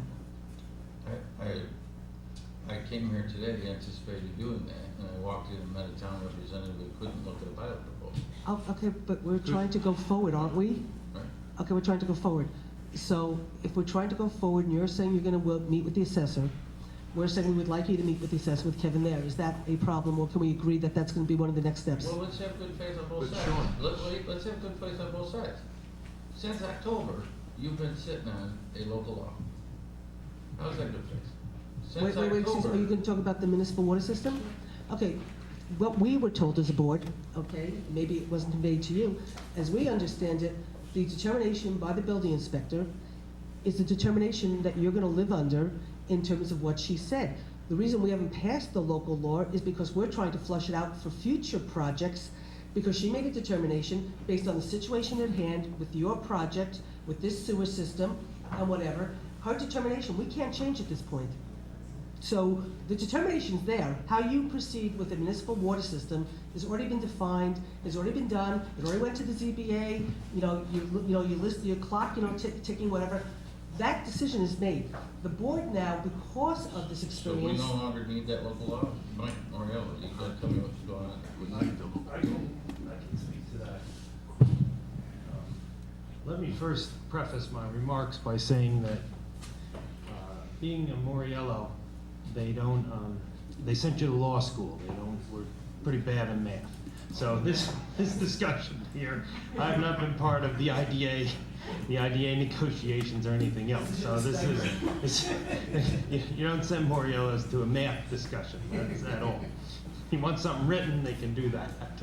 But anyway, let me just say this, that from my perspective and from the planning board record, I do not believe that local law has any effect one way or the other on our project. We don't need the local law for the project. The decision was made by the building inspector. We've honored that decision through the application process. So I really don't think it has anything to do with us. Now, in Kevin's, in Sean's defense here, this is a complicated project, as the board knows, and there has not been, at times, the best communication between the people doing the planning board work and the lawyer doing the IDA work. That's, I think, obvious, with the occurrences, but that, in that case, that's really where we are with that. So basically, you're saying that we have not sat in something since October. No, And that we not did what at we all. had to do, and that basically Sean owes me an apology. Well, no, I just think There's an apology that's owed, and it's right there. I got a checklist every week, we're on the checklist, and it's local law has not been passed. I've been in meetings every week since October, hearing that it's not been passed. And he's right. It has not been passed because it has not been passed. It won't be because on we- our contingent But list. no, It's not we have needed. been told, okay, by our attorneys, okay? George, it's- are you telling me we don't need a local law? That's good enough for me. Okay. So, and we were told, and we were told, you don't need the local law, that, your part of it was taken care of, there's nothing we can do, we're out of the loop, over and done. And so we've been taking the time to try to understand now, because of your project, because of this loophole.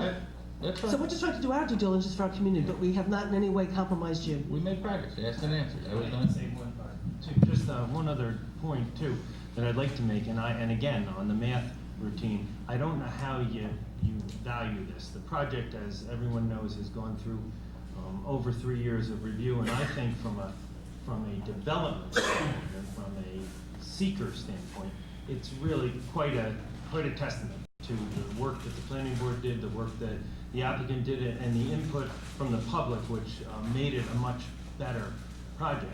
There are some other issues, some other benefits that I think beyond the numbers with this project, and I know that the board is aware of them. I think the planning board is aware of them too.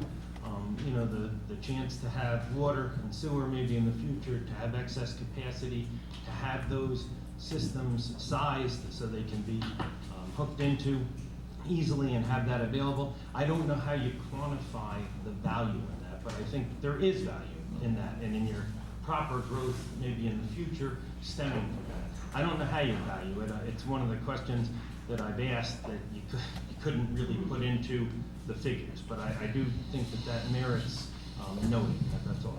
Well, since we're on water and sewer, so I guess the next step has to be, from this board's perspective, I guess there's no conversation for us relative to water and sewer for the moment until you finalize your conversations with the village board and with the mayor and the village relative to your agreement that you sent them for water and sewer.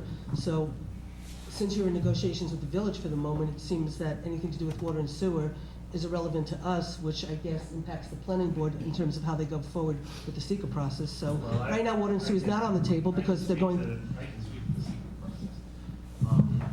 In my view, and I think that at the meeting the other night, George echoed the same thoughts that I had going into the meeting, that any discussion that was had was preliminary. There isn't any application, there's no project going forward, there's nothing more than discussions, preliminary discussions with that, and that really isn't in effect in any manner as far as the review goes from a seeker standpoint with the planning board. And I think that George said that at the meeting too. At this point, that's where it is. I would disagree from the perspective of, it's one thing to have a discussion, it's another thing to send an agreement from one lawyer to another lawyer asking for the agreement to be executed. So as far as I see, I have a legal document in front of me that was sent to the village, which is asking for the village to enter into an agreement relative to water and sewer. And so therefore, until this is either withdrawn or the village says we're not going to entertain it, I see an agreement basically that's in play right now, and It's beyond preliminary. Well, if you guys are done having fun with it, I didn't send this agreement, I okay? drafted that agreement. I met with the village, and if we have an adult conversation and really talk for 2 minutes about this, if you don't want the thing, don't keep 5 minutes, that's fine. But all I want to know is if you were able to design this the right way. If you really want water and sewer, which is when I got here in October on this project, I was told that was a material thing for the town, so that they could have their own water and sewer. And the way they designed this thing, literally, what's costing us millions of dollars, you can have 50% capacity for $3,500. You can make a lot of money on this. And we don't get any credit for that, because the cup is half empty. Who can make money? The town, as The the village. operator. No. Are you talking about for the new system that you built? Option one is what's always been on the table, which is to build that sewer water system and offer to you. There's also, by the way, an agreement that I drafted that George has had for 2 months and hasn't given us a comment on, to offer that in dedication to you. You can take it anytime you want. To pay you for the value of it. You're gonna take over our unamortized costs anytime you wanna take it. And then you get the upside from all those, that $3,500 that you get a 50% increase in capacity. Yes. But That's when your you upside. go to the village, you forego all those costs and just tie into their system. So Again. you save yourself even more money. Again, hi, Increasing I'm Sean, your I'm here annual under the lives. table. Do you want, sometime you guys gotta make a decision too. So, This fickleness, well, let me ask you you a gotta question. answer this question. I'm ready. Are you ready to be an adult? Here's the question. I've been a child. Does this town want a sewer and water system or not? Do you want us, you have to answer that question. We want a water system, and we're working on getting a water system. We need to enhance our sewage system, there's no question about it. We need to tie more people in. I agree with you. But did you go to the village to reduce your overall cost to the project? Or did you just want to visit with the mayor and talk about our project? When I got involved in October, and Tom George was still here, he was adamant that the town was going to proceed in good faith. And on October 28th, we finally got, this is not your board, it's the planning board. We got an FEIS, and under the DC regs, within 30 days, we were supposed to have a finding. I can count, so can the rest of you, and even Mike can figure this one out. We were well past 30 days on that finding statement. And when the finding statement doesn't come out, and we're hearing that the idea, and again, maybe I'm just wrong, I was wrong a moment ago, and we fixed that. If the town wants sewer and water, and you want to ignore the benefits, not tell everybody it's worth millions of dollars to you, bond us covering all your costs here, that's all right, don't tell anybody. But that's part of this deal, and it costs us millions of dollars to put that in. You gotta decide at some point when you're gonna take it. I can't go to permanent financing, I'm a finance guy, we have to be a little more realistic. I can't let you sit there for 30 years and decide when you wanna grow up and take on a sewer and water system. You gotta say, and we'll give you 5 years. You ought to say by the time we close construction. But, fine, we'll deal with it during the construction phase, but I cannot get over that hump on permanent financing. So, I'll give you 5 years, you tell me what you want sewer and water. Now, the agreement that's drafted, they sent to the village to say, okay, if you did this, think about it this way, if your project, or if your analysis is all done, every town approval is in place, every planning board approval is in place, and you went to an agency that was not formally involved, they have to look at it and make an analysis of it. Quite frankly, it could go either way. I think the right outcome long-term is some relationship with the village. Whether it's annexation or not, I really didn't care. I think legally we can get there either way. And I don't really want to build a sewer system if I can help a village who's sitting there with a consent order. But if you I want a understand. sewer system and you're our approving body, then fine, build your sewer You system. don't want to spend the extra money so that you have a higher NOI. I understand that. No, yeah, I know. Cheap shot number 3, thank you. Cheap shot number 3. Am I wrong? Did you read? Am I the wrong? agreement? Given this is. Just answer. Yes, I'm you're 100% wrong. Okay, again. that's all I wanted to know, that I was wrong. 3 cheap shots in a row. That we offered the village to help them with their consent order. If anybody actually looks at financing of these sewer facilities, the Environmental Facilities Corp has federal money to subsidize the interest rate down to 1%.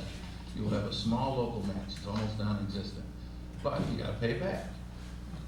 I don't know this cover. They told me a number, it's about 4 or 5 times what I put in that, I think I put in the agreement, $1 million. I think it's in there. We give you $1 million, then we don't have to build a package plan. And that was in our performance for building a package plan. Now, I don't have any revenues anymore, I just have an expense, because we're hooking up to their system. That's okay, that's fine. And that's how we came up with a number. We said, fine, we'll give them $1 million, it's cost indifferent to us. On the water system, they got plenty of capacity if we look into the water. And there's a lot of money. I gotta pay Mike for 34 acres, and then I gotta put a bunch of wells in, then I gotta operate the darn things.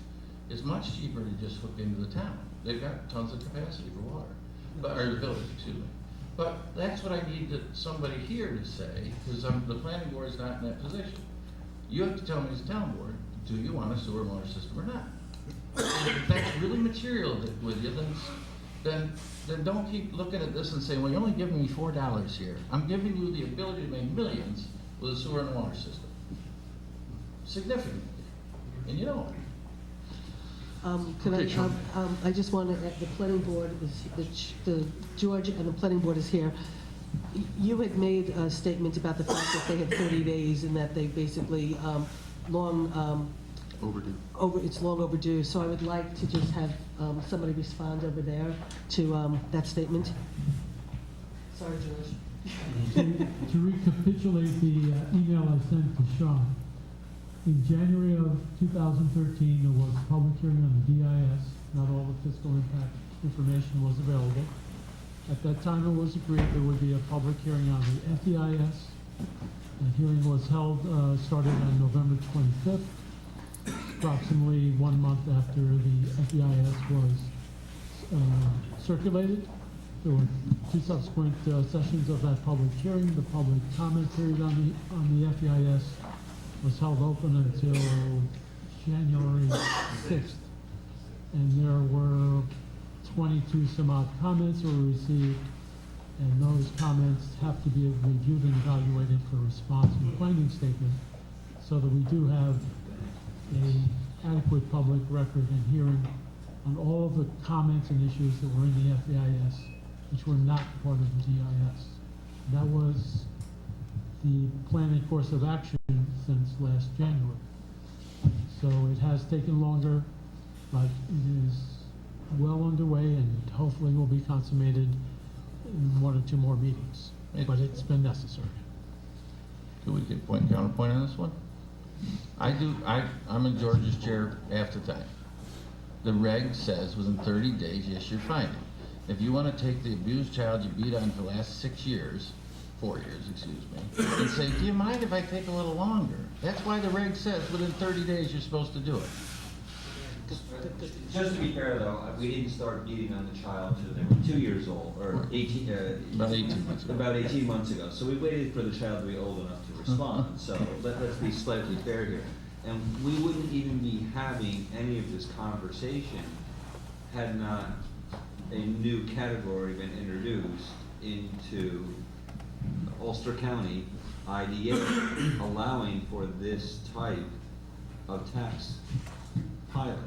For this type of construction. For this type of construction, you did not know that? This is new? No, I'm aware. They put it in Okay. actually for the. Well, no, the stance you're taking is like, you're wrong, you're crazy. I'm sorry, I don't- Okay, no, I like reading body language. Right, no, I'm not- Yeah, you're doing this one. Okay, I'll do this one. Okay, just so you know, this is new. This whole thing is new. It was 450 to 750 per unit. That's a whole discussion. This didn't exist a year and a half ago. This is all brand new. I'm aware. So we've been here 4 years. I apologize we've been here for 4 years. I agree, this is a long process. The process just got lengthened by somehow in Ulster County, it was decided the only community which had no say in this, that has a 4-year university, is now going to be asked to give away hundreds of thousands of dollars every year, or over a 25-year period, be asked to give away 15, 17 More million. than It's 20 not, million. it's And not a that's- giveaway. So I don't want you to think It's we're not a saying giveaway before. when the mythological world doesn't exist. It's not a giveaway when you do not have a world where somebody builds something and lets you assess it for 44 million.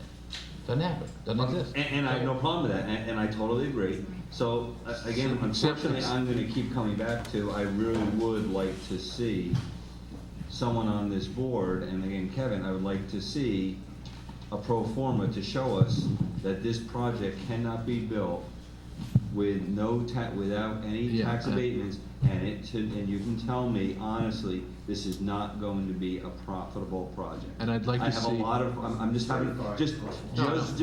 Just give me the pro forma you gave to your lender. That's Give me all. the pro forma you gave to the lender, 'cause I'm just doing back of matchbook math here. I'm finding it very, very incredible that your key costs seem incredibly high. Very high. Yeah. I'm shocked by that. We got 4 million in the air fooling around the last 4 years. Cost of land is Soft way cost below here. what the average is though for this kind of project. For- $2 million bucks? What do you want, more yellow side? Trust me, it's fair market value a little more. Again, we said that's how you're going to convince me, and I apologize. I do want you guys to finish the water and sewer conversation and hear from the members of the board. Hey, can I just say one thing before Sean? You came here tonight and said something to me about starting over. And really, I mean, this town board has been commenting publicly for months now that we were wondering why nobody was talking to us about what was gonna happen. And so this talking to us process just started within the last 6 weeks. The process should have started a long time ago. So now it's reached a point where we are where we are, not because of what we did, but because of how the process was directed. Okay. We attempted to meet with you. No, but, no, you attempted, you know what, I mean, you attempted to meet with us about 6 weeks, you reached out to meet with us, so it's just on the record again, okay? It was about a week and a half before the public hearing that the public was gonna come to. It was about a week and a half before the public hearing that I got a phone call from George that you guys want. I can only tell you my reality. Your reality might be different than mine. Mike, because he was our counselor. I did not do that. Okay, go ahead. Didn't do what? Okay, I got a call a week and a half before the public hearing from George that Mr. Ken Wilmot? Kevin Wilmot and Sean wanted to sit down with me and talk about the payment in lieu of taxes. And I was also told that they wanted to sit and talk to me to talk about what the board wants. I'm smart enough to know that me, Susan Zimmett, alone does not know what the board wants without talking to the board. And I thought about it a lot, and maybe under normal circumstances I would agree to meet with you, like the mayor did, but this is not normal circumstances. And I thought about it, and I said, for me to meet with you guys and agree, before I go back to my board and say they want to meet with me, is that okay with you? I'm not going to meet until we go back to the board. So I had a meeting, I spoke to the board members said, and I think they were absolutely right, was there's going to be a public comment in a week and a half, public hearing in a week and a half.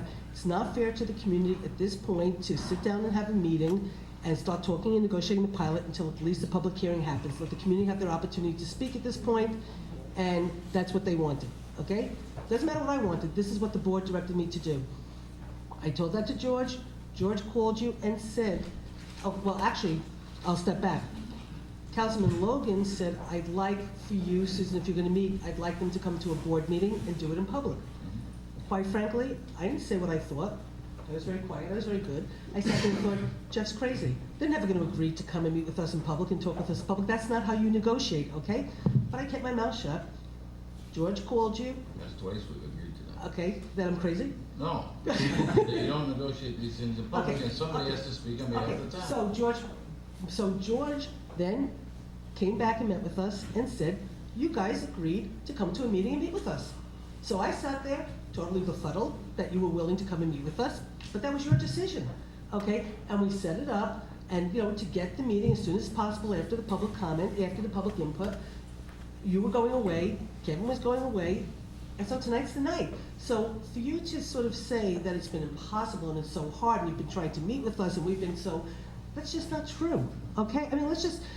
If you want to start over, if you want to have a relationship, let's put the truth on the table, let's work within reality and stop making these, you're consistently sitting here and making these snide comments that like, we did this, we did this, we did that.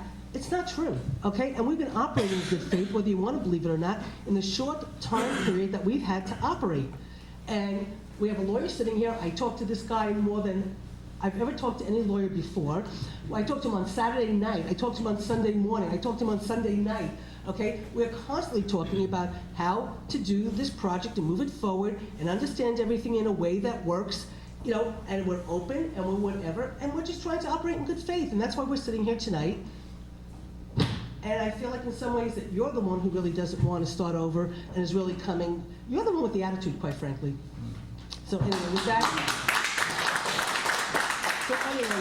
it's getting really late. I don't know if you guys want to say anything or anybody else wants to say anything, but I think it's time to start to wrap this up. So, I was just told that they had nothing nice to say. okay, so does anybody Michael, would you like to ask any questions, say anything? George, would you like to comment or? All I would say is that there has been discussion about some next steps moving forward. I think it's important to get that stuff engaged and get questions answered, issues resolved, get whatever information we need to get to allow you to proceed forward. And I think Mr. Griffin has indicated willingness to work with the assessor. I'm going to talk to my client about it. But I'm also respectful that I have two boards here that have their own prerogatives, own jurisdictions, not only the planning board but the town board. We also have an industrial development agency, but by state law, it has to put the tax agreement in place. And the family assert their rights. They're the ones that do tax agreements. But I will talk to you and try and answer your questions from your assessor standpoint, but if you, that assessment can't be built. Okay, so just as a next step, you're going to figure out a time when it works for you to come and meet with the assessor and coordinate. So Kevin can, you'll have that conversation, we'll have a better sense after that conversation But. about answering that but question. what I'm hearing from Sean, and we're gonna be upfront and honest, is it really doesn't matter what the assessor says. If the number exceeds, if the taxable value of the project exceeds $10 million, it can't be built. Depends on how you look at it. I'm not trying to be right. No, I know. The current tax rate times the current assessment comes in at $373,000, an assessment of like $10 million. Oh, so it's 10 million. So if you go to $20 million, you have to start the phase in and then find somewhere here on this track that works. That's fine. If we can stay on that schedule, it works. But most large projects have a phase in. The chip fab for $1.2 billion was assessed at $300 million in Malta, and they had all kinds of experts, millions of dollars spent on that one, and there was fixtures of another couple of billion. So I use it just as an example to point out to you, you can't just say, oh, the project cost us $6 billion, so the assessment is $6 billion. It doesn't work like that. Now, can I ask No, you a but- quick question on, and I apologize, Kevin, Good. just, so they build a chip fabrication Plant. plant. Mhm. How many jobs does that provide? I don't know, it's in the paper. Make a number. I pay too. How many? 5?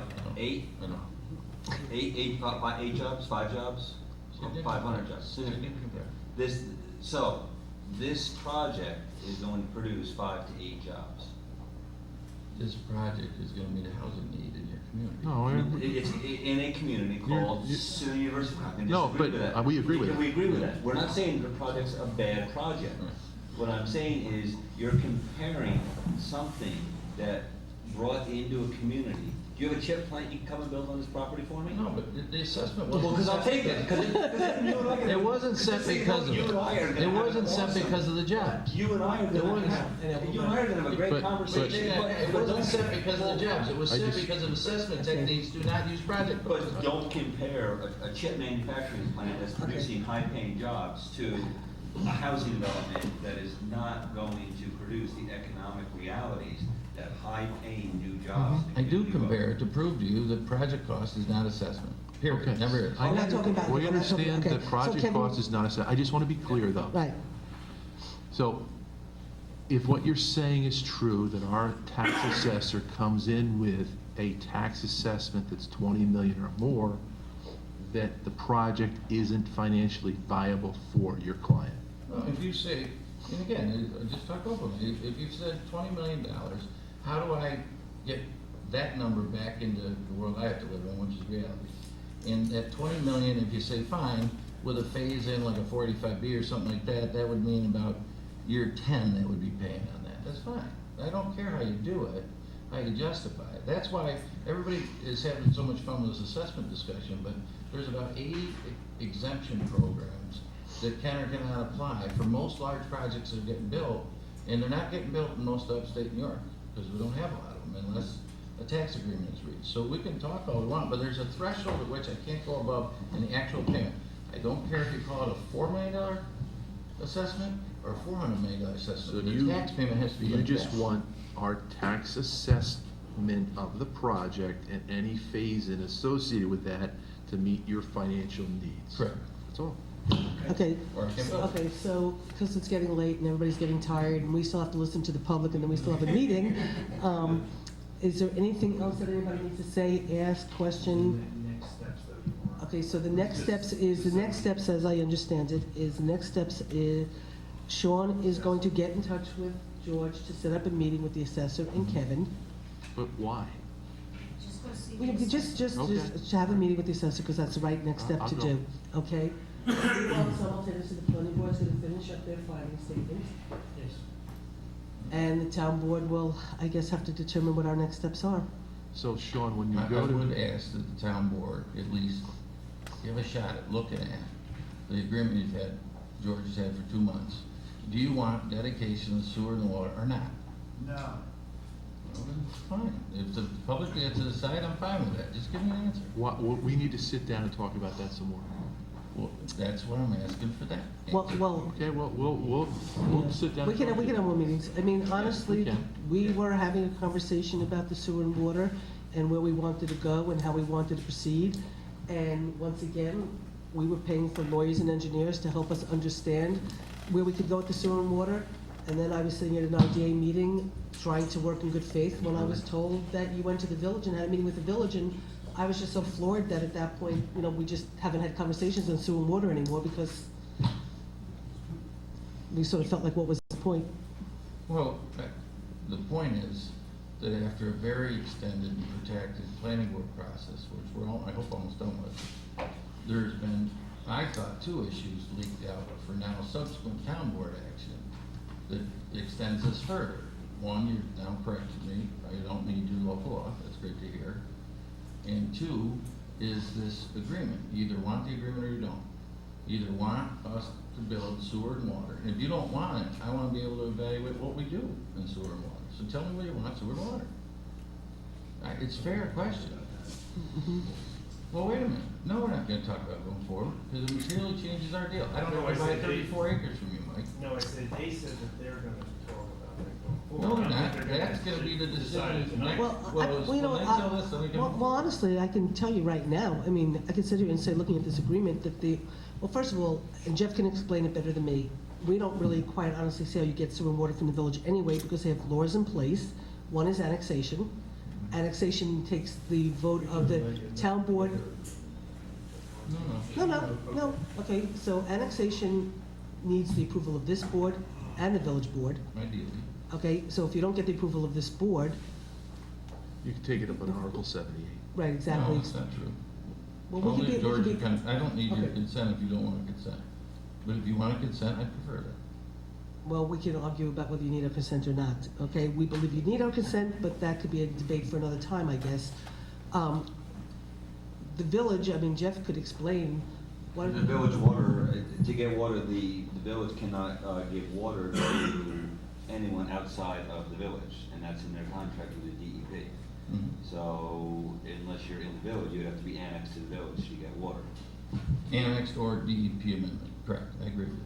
Good luck with DEP amendment, because their DEP right now is spending $750,000 trying to find water in this community, because they would prefer to have us not on the water. So it would be a town water system, which would provide the whole community. That would be a completely different discussion. So that would be it. Annexation without town approval, I would have to discuss at a separate meeting with George. I am not aware of that having gone through annexation twice and going through it right now, I do not believe that it's possible.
bids or full, we don't, but the product is a very specific design, and the sewer system in particular.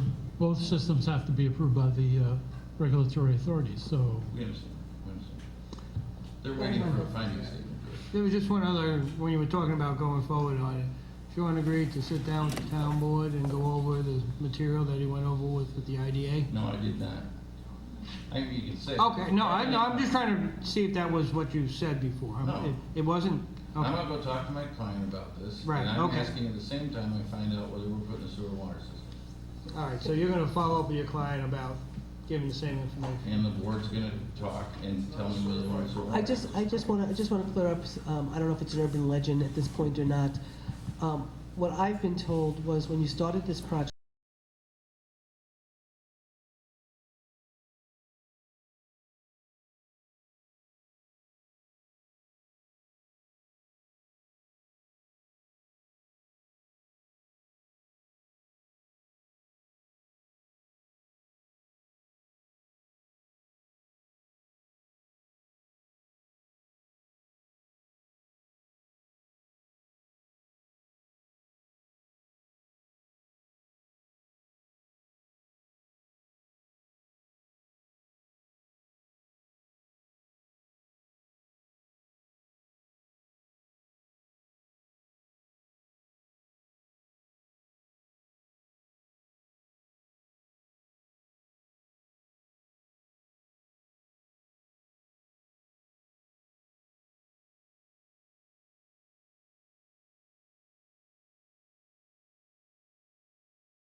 it a true statement that it's the water and sewer that put the burden on this project that made you have to get a pilot and not be able to pay property taxes?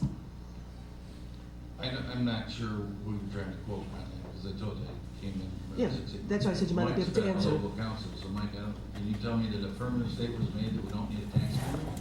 No, that was not made in any of the meetings that I was part of. However, remember, I've only been part of the meetings before the planning board. I have nothing to do with the IDA If or somebody anything said, before the if somebody IDA. said it, then they're wrong, just like the chief of police said That's why I'm different. asking you. Fine, but all I can tell you is we're at least 3 years later than when you first knocked on the door and talked to Mike about taking over another developer who fell on his face.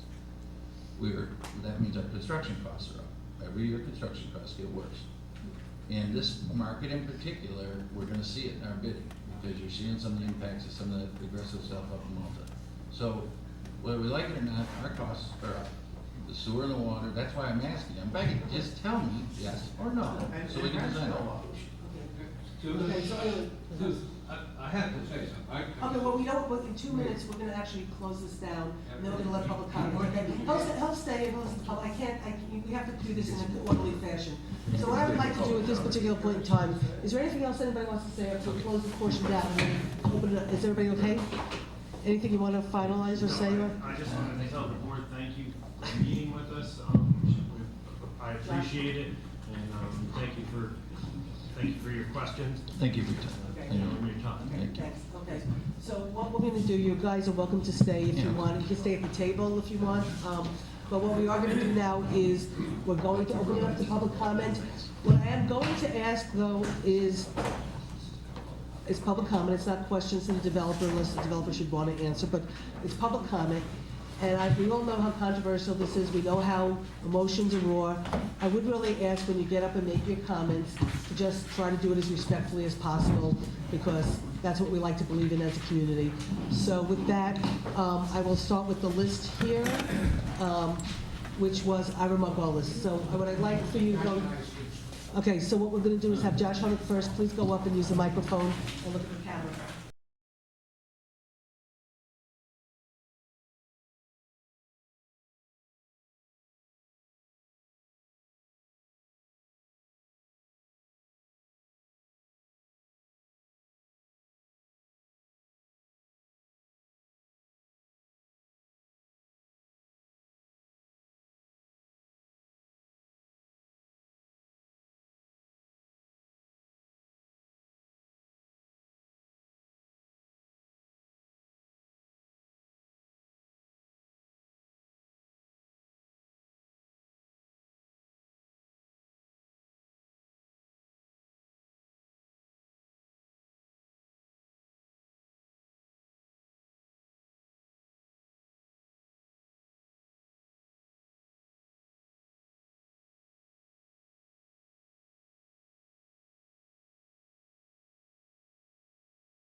able to start the project in the timetable that you've projected. If not, then walk away. You might be talking to two governments, but you're dealing with one united community. Okay, Ira, do you want to go now?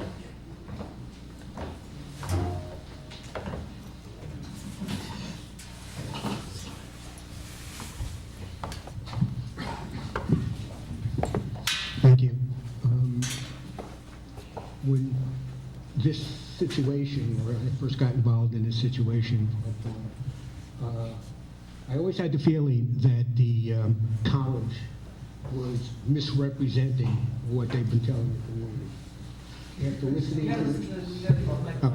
After listening to the veiled threats and the either you do it or whatever, I've come to the conclusion, my personal conclusion, that this was a deliberate attempt to mislead. Okay, thank you. That's it. Better? Okay. It's funny because when I listen to the threat that if they don't get what they want, they'll build using tax exemptions and they're entitled to it anyway. And that kind of reminds me of something that went down with the town board a number of years ago. We had a corporation that supposedly was tax exempt, and Mr. Logan did some checking and found out that they really weren't tax exempt because they were doing things that violated their petition for tax exemption. The medical center, remember that? Yeah, okay. I really don't see a multi-million-dollar corporation being very generous about anything. You know, they care about their profit line. That's understandable. I mean, they talk about the college, and this gentleman was talking about they believe in capitalism, et cetera, but apparently they only believe in capitalism as long as they get corporate welfare. And the fact that when listening to this gentleman reinforce what I'm saying, if anybody else noticed, or just me, that when it suits their convenience, they talk about the town. When it suits their convenience, they talk about the village, and they make those comparisons. Yeah, they may be the largest or potentially the largest taxpayer in the town, but the town is made up of individual homeowners who are going to suffer from this and get no benefit from this. I live in a development that pays $290,000 in taxes a year.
commission had the statistics that show that how much of resources go into the village and how much of resources go into the town.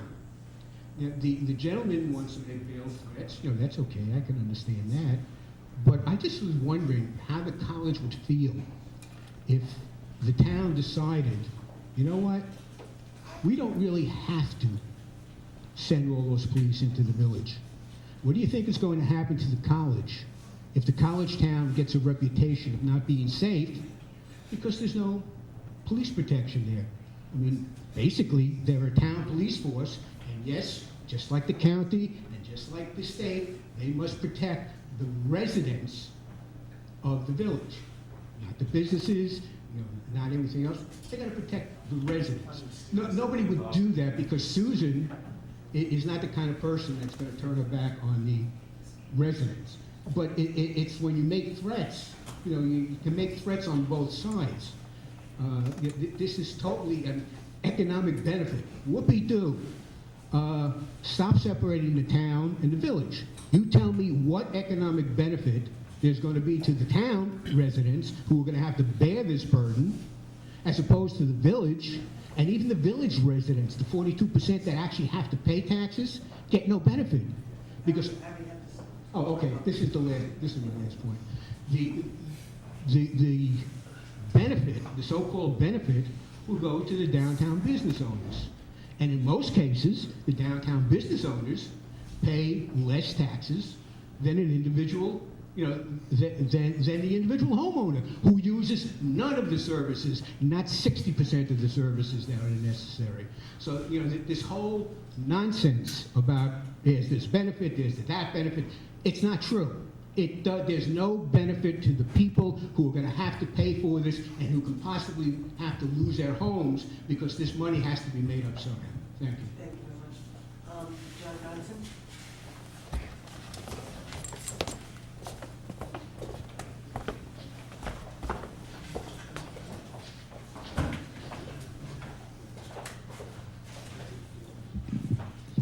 Hello, I'm John Johnson. I'd like to start by thanking Sue Emmett for all her hard work. She was, may have been referring to me, giving her a hard time all this time, saying, how could you even entertain letting something like this happen? And I apologize. You did get my vote. And I wonder where Randall is today. I have not heard him once bring it up, but that's neither here nor there. Nobody really does know how many times you came into the office and harassed Carol. I did. I was there 20 times. 20 times. Sean, you said that what you want is certainty. You're not looking for a discount. You're looking for certainty. But the fact of the matter is, you're here looking for a discount. We have certainty in this community. Unfortunately, the certainty is 4 to 5% tax increase annually. It's unsustainable. But it's certain. When I hear that school's going to raise taxes, their budget's going to be about 4%. Believe it or not, I'm grateful, and it's staggering. My wife's a school teacher, so I hear the school budget going up, and what it equates it to me is my taxes going up. I'm a self-employed contractor. I own some rental properties throughout the village, and 1/3 of my rent roll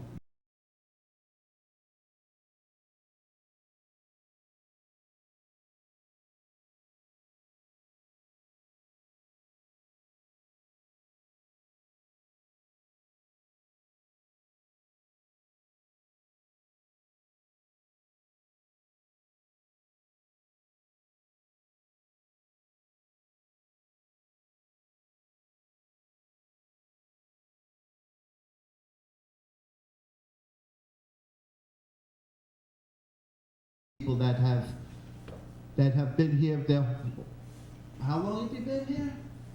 Over 85 years. 85 years. He should get the tax break, not Wilmerite. And I have nothing against corporations making a profit. I'm a capitalist. You made a statement that we're not communists. We're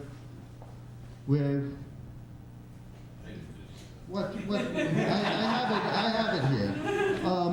The thing about it is, Wilmerite's the one that wants to be the king and have all the little people paying the freight. It's kind of backwards. If you need to be at $10 million assessment, lower your scope of your project. Don't build that much, and you can get financing. I know you could get financing. I will work with you and find a bank that will lend it to you. The bank would lend me the money to build.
The college states, and I know you guys have heard this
new drain fields and everything in.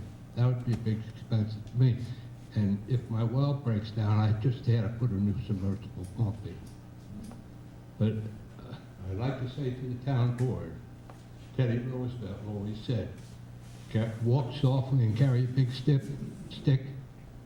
If he was here today sitting on this board, he would drop that stick and run like hell to get as far from this project as possible. Actually, and just so you know, if we did take over water and sewer, and Sean, I'll let you correct me if I'm wrong, there would be water and sewer fees. It's not as though we go and take it over. Wouldn't benefit me. No, they would be a water and sewer district, a client, or whatever. We would make them a water. They pay for It it. would be a customer. They would be a customer of it, and so if we took it over, we wouldn't be paying for it, you wouldn't be paying for it. They would be paying for it just as we have water and sewer districts in the town. I just wanted, just so you understood. So Sean could explain it and Mike could explain it, but they would be paying for the water and sewer, just so you know. Marty says.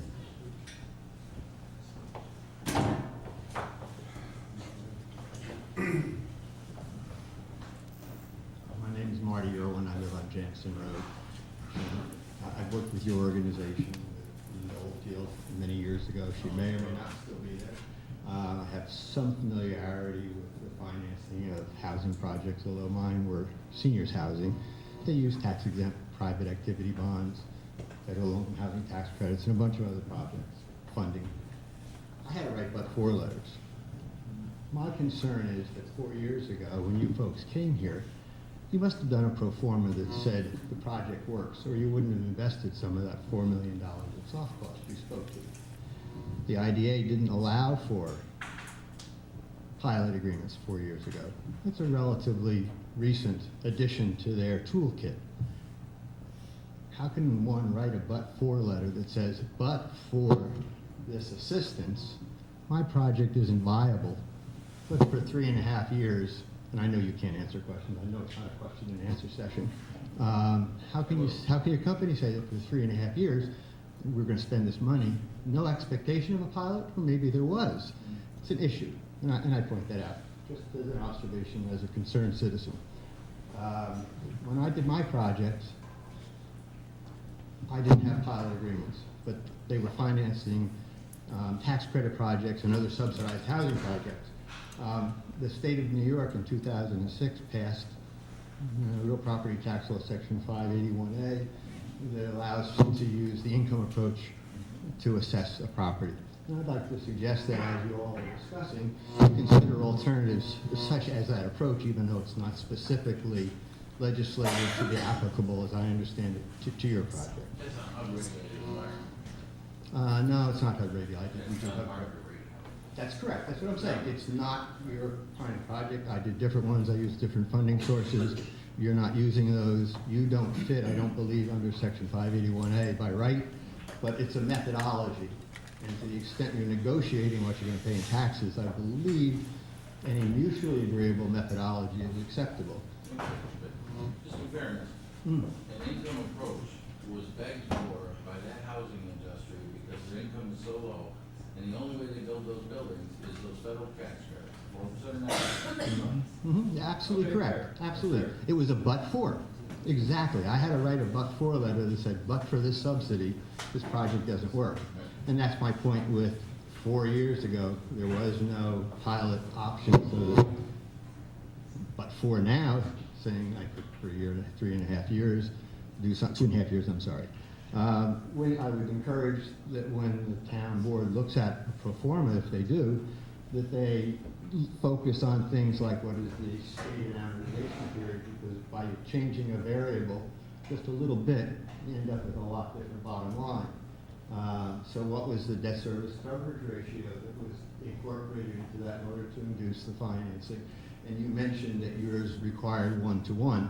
I did different kind of housing. No, it's not 1-to-1. Oh, I'm sorry, I misunderstood you. Well, I was going to say, I couldn't get away with that. I was looking at 115%, some cases 120%, because I was doing a different kind of housing the underwriting standards were at a different time, so it's not to say that what I experienced with yours, except for about 4-letter. No, it's 25% down now, and it's about 1.3. Okay. What's the vacancy rate, what's the ramp-up period, is it a pro forma that's for the operating period or for the development period? I think those are things that you might want to consider. I guess the last thing I'd like to say is there was a comment, I think, I missed you on one, maybe I missed this one too. You talked about having to have growth of the tax rate, the tax base and the value of that. Now, 2 comments. One, if the costs exceed the incremental income, that isn't a good deal for me as a resident of New Paltz. And the second is, you asked the question, well, what would you do if we didn't do this? My answer is eat apples.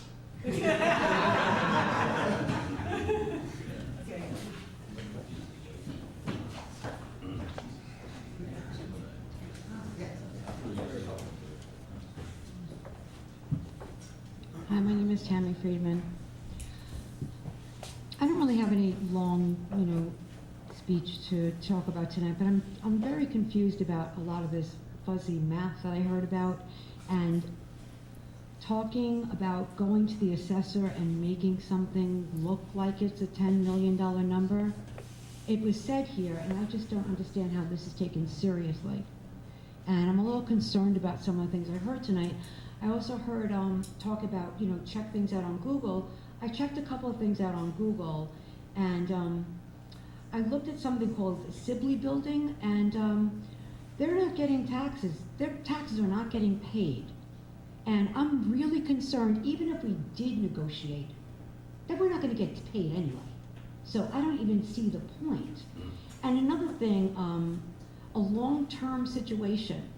What about Henrietta?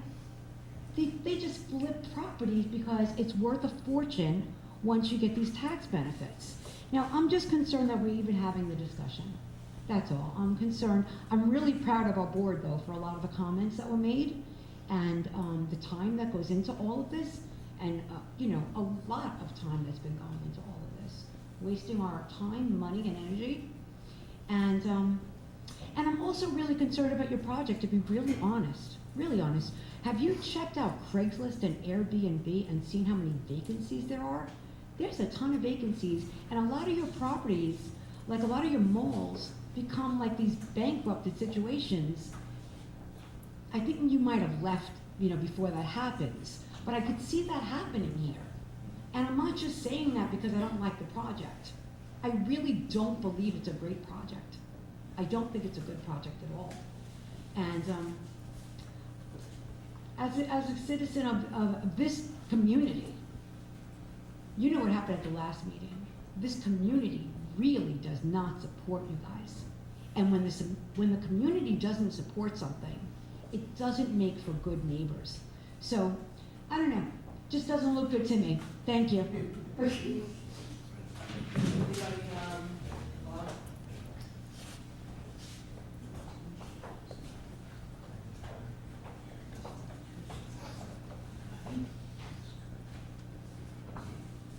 I want to commend the board for your conduct this evening. I'm truly impressed. I think Mr. Barry showed erudite aplomb in the face of reprehensible rapidity. I don't think anyone's ever called, I've been pretty raucous with the boards at times myself, but I don't think I've ever said be an adult. Nor have I, I consider it, well, I'm not going to say it, and I take it as its word. Mr. Barry said to this representative, you're just trying to improve your NOI, and he said he wouldn't answer the question. Finally, when he did, he said, no, you're 100% wrong. So I think the board should take the representative at that word, that money means nothing to him. I think it's recorded. So I do want to say a few things about this. I used to be for this project. I really was. I thought it would be great. I thought that the pilot and not paying tax, I thought there was a red herring I thought it was really just a jerk job just to smooth everything else over. But it's really not. You know, getting back to that reprehensible comments and all the snarky comments that have been made to the board, you know, there's a legal principle about falsum et unum. You know, it was if you lie once, you'll do it more than once. You do it continually. You know, if we get all these problems once, we'll get them forever. And what are we going to do? What will we do to make guarantees? Will these people give us injunctive relief? Will they give us trouble damages? Will they give us a schedule of damages for not keeping their word? That is a very important thing I think the board should look at. You know, if you break ground prior to getting site plan and seeker approval, it's a violation. I don't know if it's a violation. I wanted to ask the planning board if they would look into that. Is the solicitation of bids, could that be considered or construed as site plan? Something to consider. And the other thing, I've said this before, and I do want to say it again. An private individual cannot ask for the state's attorney general for a ruling. However, you guys can, the town board can. And I think that a ruling should be required or asked of the state's attorney general to find out. There is such an elaborate interplay between the college and Wilma Wright and what's going on here. I mean, this dormitory does nothing but serve the college. The college is obviating prevailing wage agreements. So every way you turn with this unholy alliance between the college and Wilma Wright, they always come out on top. And I really think that what you've got is a straw dog, a stalking horse or a straw man for the college. And I really think the Attorney General should be queried to find out if in fact that this really is a proper allocation or a proper formulation of a partnership. We had a college resources being used. They sent out a mass email, the college did, asking every college student to come to our meeting and to lobby for Wilma Wright, a private developer. You know, I mean, is that right? Is that really right? There's a thing that's going on here is, you know, the representative said, well, you know, we want to look in his pocket, we want to see what the NOI is, how dare we do that? Even though I want to benefit from you guys, I want money from you guys, $1.5 million every year, but I'm not going to tell you what's in my pocket. No. But it's really funny, you know, you get a reward when you give a benefit. If you give a benefit, you get a reward. So we got this all backwards. We were talking here about, gosh, I mean, it made my head swell. You know, really, you know, the reward for the town is they pay taxes. That's the reward. There's no other reward. Four, 5 jobs, 7 jobs. What are we talking about? That's the reward. And what, so from the other perspective, what's Wilma Wright's? What's their benefit? What do they get? Here's what they get. They get a college that's going to guarantee them 100% occupancy. If they come into the college, their sister, their partner, their whatever the unholy alliance is, and they say, we're running a vacancy. They say, well, we'll pass a new law. We'll make it everybody into their second year has to live on campus or Wilma Wright. So they got 100%. Number 2, they've got a great landlord established by our local landlords, a great landlord rental base established. This guy's talking $700 a room. Where else in New York State are you going to rent a 3-bedroom apartment for $2,100? The people are building every day. And another thing, let me go. I'm sorry to digress. You know, I wish the planning board say, you want this? You want to make sense? Let's talk about this. Let's talk about no outside builders. You want to build? Where's our reward? How about a 30-mile radius for any construction? Any construction has to be locally driven, a local plan. How about prevailing wage? We're not going to get this stuff. So that's our thing. So we've made it. Our local landlords have made a great base for them. They know where they're going. So, here's the last part.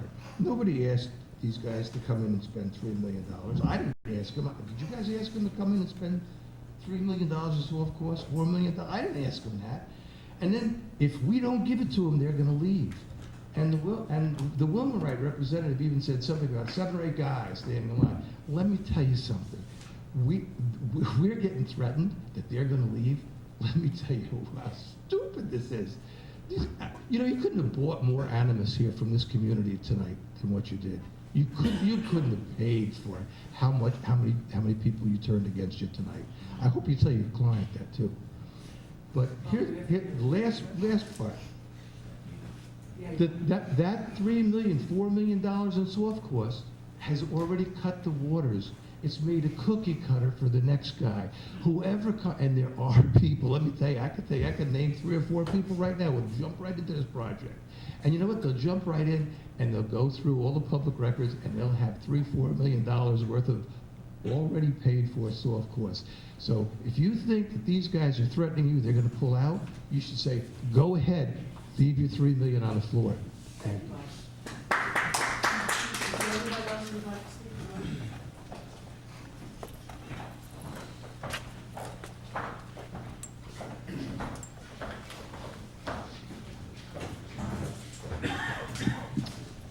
Hello, everyone. I'm George Seafried. First of all, I want to thank the board for, I feel so proud to have them representing us and very confident as a citizen. And as far as your $4 million in soft costs, I think if you would have been honest with our community from the beginning, you wouldn't have spent this much time and money trying to get this project approved. And third, I also want to tell you that I just finished building 74 units, which equates to about 300 bedrooms right across from the college. And I pay my full assessment based on the town of New Paltz, and I'm able to make a small profit. Maybe not as large a profit as you want to make, but I pay my full share of taxes. Thank you. Would anybody else like to speak? John, Can I have just 2 minutes? they're telling me, no, sorry. I would like to speak. It's regarding the water and sewer. They would love nothing more than. Wait, we didn't do it, Johnny, come up to the mic. You But promised two me 2 minutes, minutes. We still have our meeting, Johnny. You know, we don't have, we still got our meeting. I appreciate the courtesy. As for the water and sewer, please don't take that. They would love nothing more than to have the town be responsible for that water and sewer. So they will be the user, and they will be obligated to the fees associated if the town is running it. But when you hand them a bill to pay for the running of that water treatment plant, and their bill and their water bill equates to an astronomical rate, they're gonna come to you and they're gonna say, this is outrageous, and they're gonna sue you for this, that, and the other thing. The other thing is, there is no, who else is gonna tie into this water system? Currently, they're the only ones. I have a sewer treatment plant at my house that for the cost of $50, you could put another lateral in and hook up another couple bedrooms. If the town takes over that water treatment plant, what's going to happen is our community is going to be flooded with either single-family residents, which is going to cost us money in excess school taxes, or 2, Cuomo's startup New York is going to come here, and now we have the water and sewer for them. So not only are we providing them with the water and sewer, but they're not going to pay any taxes for 10 years. And it's a snowball. Thank you. Thank you. Thank you. Okay, what we'll do is close this portion down, and we're going to just take like a 5-minute, 2-minute break for us to just introduce staff or whatever. If we have to get back off, you please do, and then we'll get back up. But this is part of Thank you for coming.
Yeah. When the two said workers, they refer to the same. Doesn't seem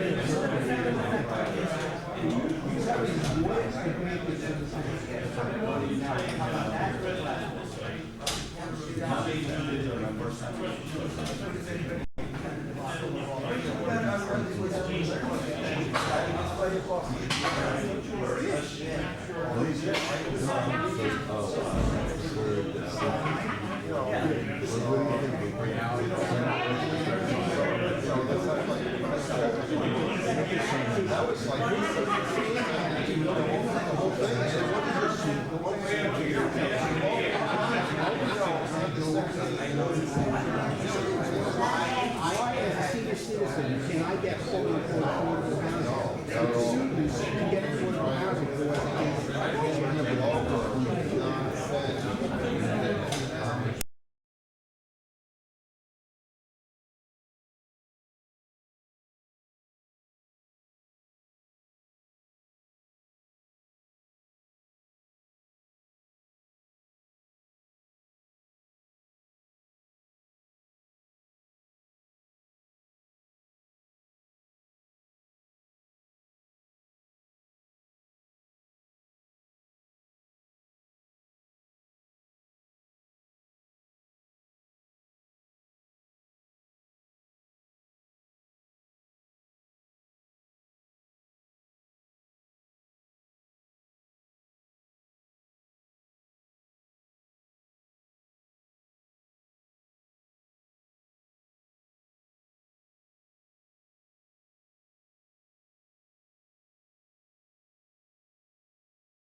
Okay.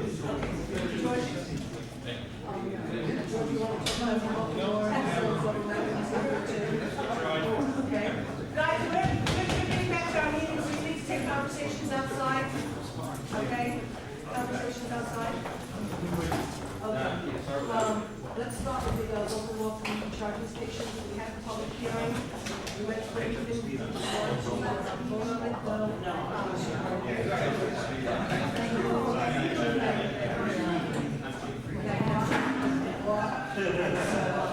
Guys!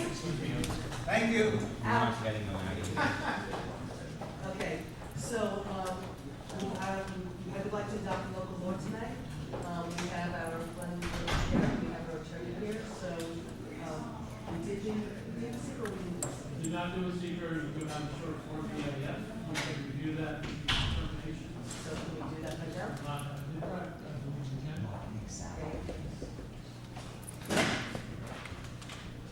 So, who would like to take us through the, Dan does. Dan, would you like to take us through just with the questions and answers, then we'll move on? It's on the back, but. Here you go.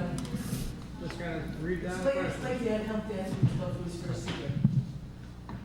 Usually we have Dave do it for you, but. Usually a kid do this, so that's what we're having. That's what it is?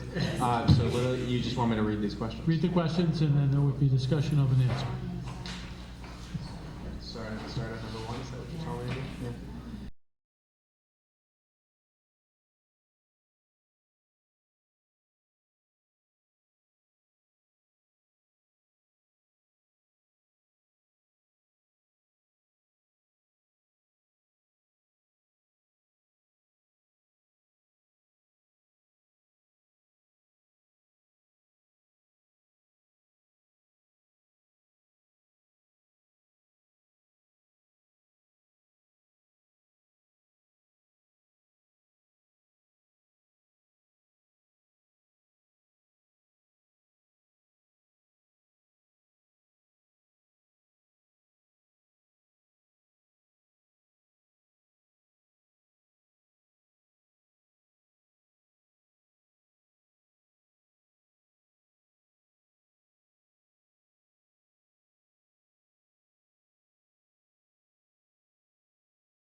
EV charging station, Lord. True as far as I know. Yep. Thank you very much, George, for your work on this. Okay, so next, what we'd like to do is, We have a number of solar farm projects who have been reaching out to me, and I've told you about one solar farm project, a 20 megawatt project on private property that actually paid for a conceptual with George, with the engineer, with Mike Calamano.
Second? I'll second for discussion. Okay, does anybody want to discuss? I didn't have any numbers attached to it, Is it fruitful? Is it worth it? You know, thanks so much, George. What I will say George, thank is, you. I looked at when we got the end of 2013 spending, and the loop bus was over encumbered on that line. Well, But I haven't had a chance to go back. Okay, all right, because here's the thing. They get to go for free, okay? They get to flash their ID badge, they get to go for free. And we only get reimbursed for 50% of all. And that's if the driver is counting it. So I guess I just wanted to know if the system was perfected. Well, they're also providing fuel, so they do provide all Right. the fuel. Right. And But in light of gas prices. I concur with you. I have not seen them, I believe, in at least, I would like to see the ridership again. There was, Yeah, it's like 5 years old. yeah, that's the problem. So I would like to see. I'm just asking. No, I agree with you. I would like to see That's all. what ridership is at now. There are some periods that it is very heavily used, and then there's some periods where it rides about. Dan also has seen Well, it but rides about. they address that too. I mean, they, well, but of course, it says 2010, and I'm sure we would update the years. But they pay a third of the invoice from May through July, and then a half of the invoice from January to April and August to December. So it seems like when their student ridership is up, they're paying half of it instead of a third. So And I'm just a little concerned too. I know there was some discussion of extending it out to Woodland Ponds, which would control the thing, but the part is it's missing, and I'm sorry, Mike just left. Part of the conditions of approval of Woodland Pond is that they would be running 2 buses that would bring their residents into the community, into doctors. okay, but they must be paying their fare. They have their own buses. Oh, they have their own buses. Their own buses, Okay. but they have also asked us, though, to bring the loop out there. I believe they are still in actually violation of their site plan agreement. So if we do look at it, maybe there's something Woodland Ponds would like to discuss with us in helping to pay for the loop bus. Okay, but this is just for SUNY, and so for Yep. the Student Association, so I don't mind like approving this so long as we agree that we all want to look at it, we all want to look Yes. at the ridership, put a year on it, 1 year, through December 31st of 2014, but we agree that we're going to look at it. And we'll take into consideration something about Woodland Pond, and maybe let's try to use our legal mind. How do you want them to quantify what Did you get that, Kevin? What are you asking for? Well, this, Well, they count, but the drivers do count. They actually do count riders. So they're supposed to be delivering to us every month?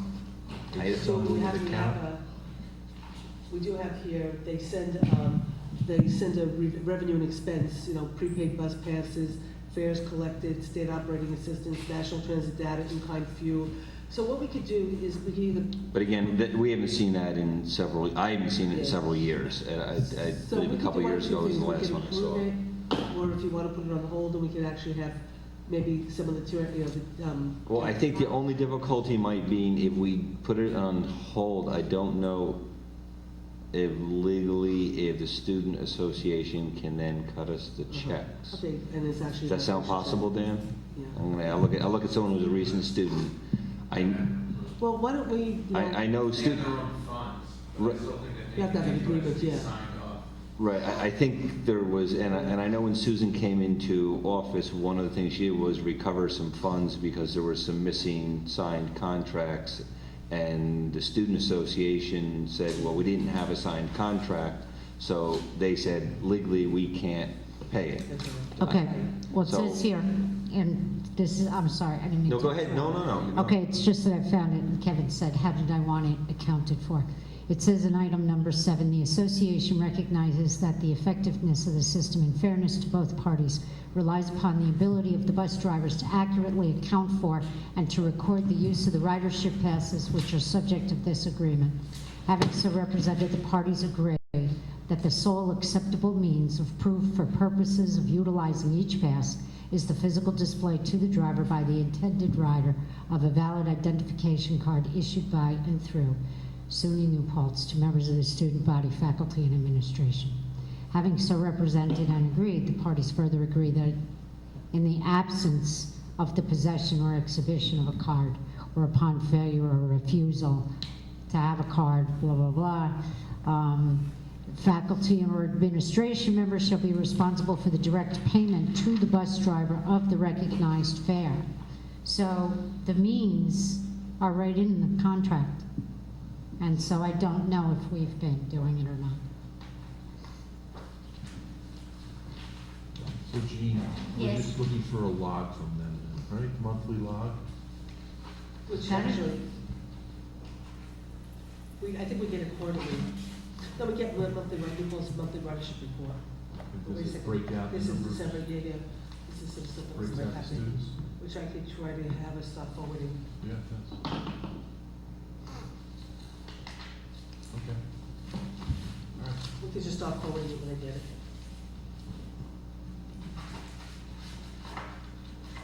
I'm okay with it otherwise. Okay. Yes, just change that. Okay, so we have a motion and a, Second, I believe. okay. All in favor? Aye. Okay, motions are carried. Also, just, we don't have the contract in front of us. I just wanna, I'm gonna be bringing forward, hopefully at the next board meeting, the contract for the concession stand. So I just wanted to, the person who's been running it forever and ever is going to have to get to the Board of Health and start to line all the stuff up that needs to be done so it could be open in time. So I just want to make sure nobody's going to have a problem, because I'm going to bring the contract back, but we're going to try to execute it so we can get her to start doing stuff. So is everybody okay with that? Yeah. Okay, good. Dan, did you want to do the historian job description, or do you want to put that on hold again? We can do it, just because we put this on hold twice. So the deal is with this briefly, we thought it was important to have a job description for the town historian, and we allowed the Historical Preservation Committee to review it. I wrote up just a bare bones job description. We currently don't have one, so that one was, I think, usable in its own right. The committee wanted to look at it. They have yet to come back with their findings on it. They were supposed to at yesterday's meeting, but it doesn't matter. It didn't happen. But we do have a current job description, so I was wondering if we could adopt it and then amend it later to allow for the committee to review it, but at the same time to have something there, because we've now put this off twice. So I would like to move that we adopt the job description. I'll second that. Any conversation? All in favor? I'll second it so that he can give it to the historic preservation. They're reviewing it for us. Okay, so we're making a That's his motion. motion, So we're making the motion. No, He's made a motion to accept it. we're just gonna accept it and then amend it later with their own suggestions, so we at least have one, because we currently do not have one. Yep, that's my second. Okay, I'm still with it. I still vote aye. Okay, all in favor? Okay. Aye. Okay, motion so carried. There we go. Okay. You want to do the appointments first, then talk parades real quick, but then we have to do a very quick executive session for, There's nothing purpose. quick about parades. Well, parades, this is what, let me talk to you real quick about parades. The problem with it is that, we have, there was a policy that was trying to be put in place on behalf of parades. I found the policy to be giving more work to the town than less work to the town, because I know what goes into it when people come to our office, because that's where it starts, and we have to go through the police, and we have to do all sorts of stuff and go back and forth to the village. And it was going to be where we'd have to almost enter into a contract for every single parade, which meant then we'd have to add more contracts onto our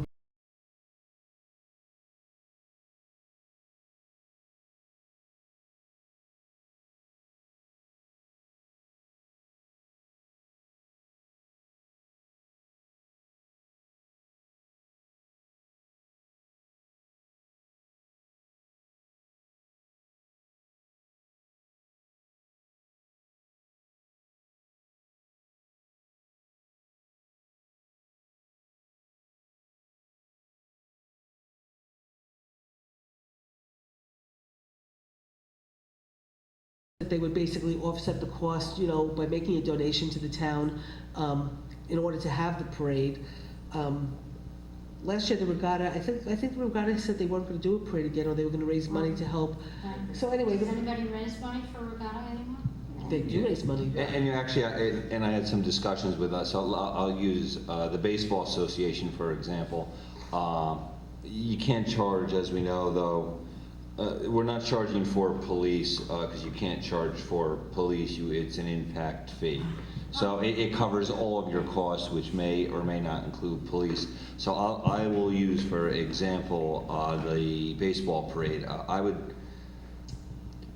Parades for which our community heavily supports and involve our community members and also are supported by our community businesses, I would like to see us continue to support.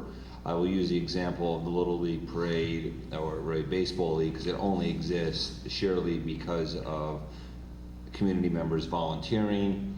Actually, for that one, the PBA has volunteered to protect that parade and the route at no cost. So That's, what we were given was, this is actually from a discussion that I actually even had today. So that was a. so,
at $2 an hour per member times 50. So I think it's $2 an hour because their contract says that they have to be paid for at least 2 hours. Right? They can offer something. Yes, if they come up with anything, they need. So if you think about it, it's 26 man hours for a 1 hour parade. So again.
Can be mitigated based on us being a community. Well, I think, So we can agree to contribute something toward the fee if we choose to.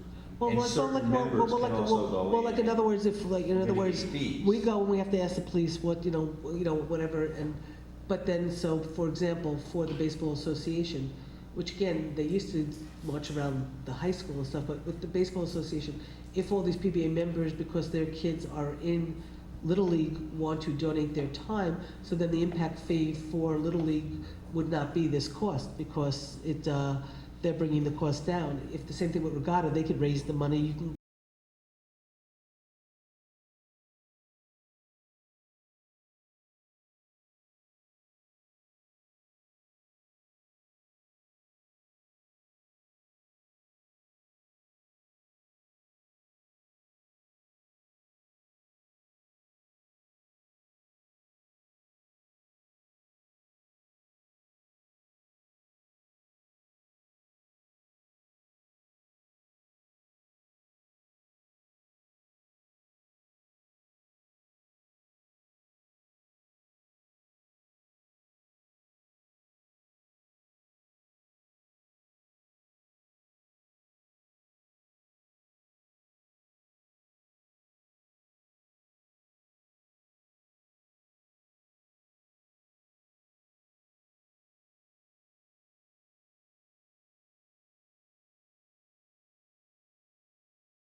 stipend for the work he does for building, grounds, water, and sewer. And $49,500 is for the youth center director. So moved. Do I have a second? Second. All in favor? Wait, 49,000 is what's in the minutes now. Did you mean to change that to something else? Yes, what's in the minutes is incorrect. We have to change what's in the minutes for the reorg meeting to To- reflect the correct salaries. What's the correct? So 43,000 for the highway and then 19,500. Right, for the youth director. what's No, the in- youth director's 49,500. What's in there now? I think 50,000. For the youth director? I think so. In the reorg. Just what's in the reorg. Okay. These two were, Janet Sillis, Jesus. Lynn Carge had said that what we had in the reorg minutes versus what I had given her from the budget was not correct. And what I gave her from the budget was the real numbers. What was in the minutes didn't reflect the real numbers, so we just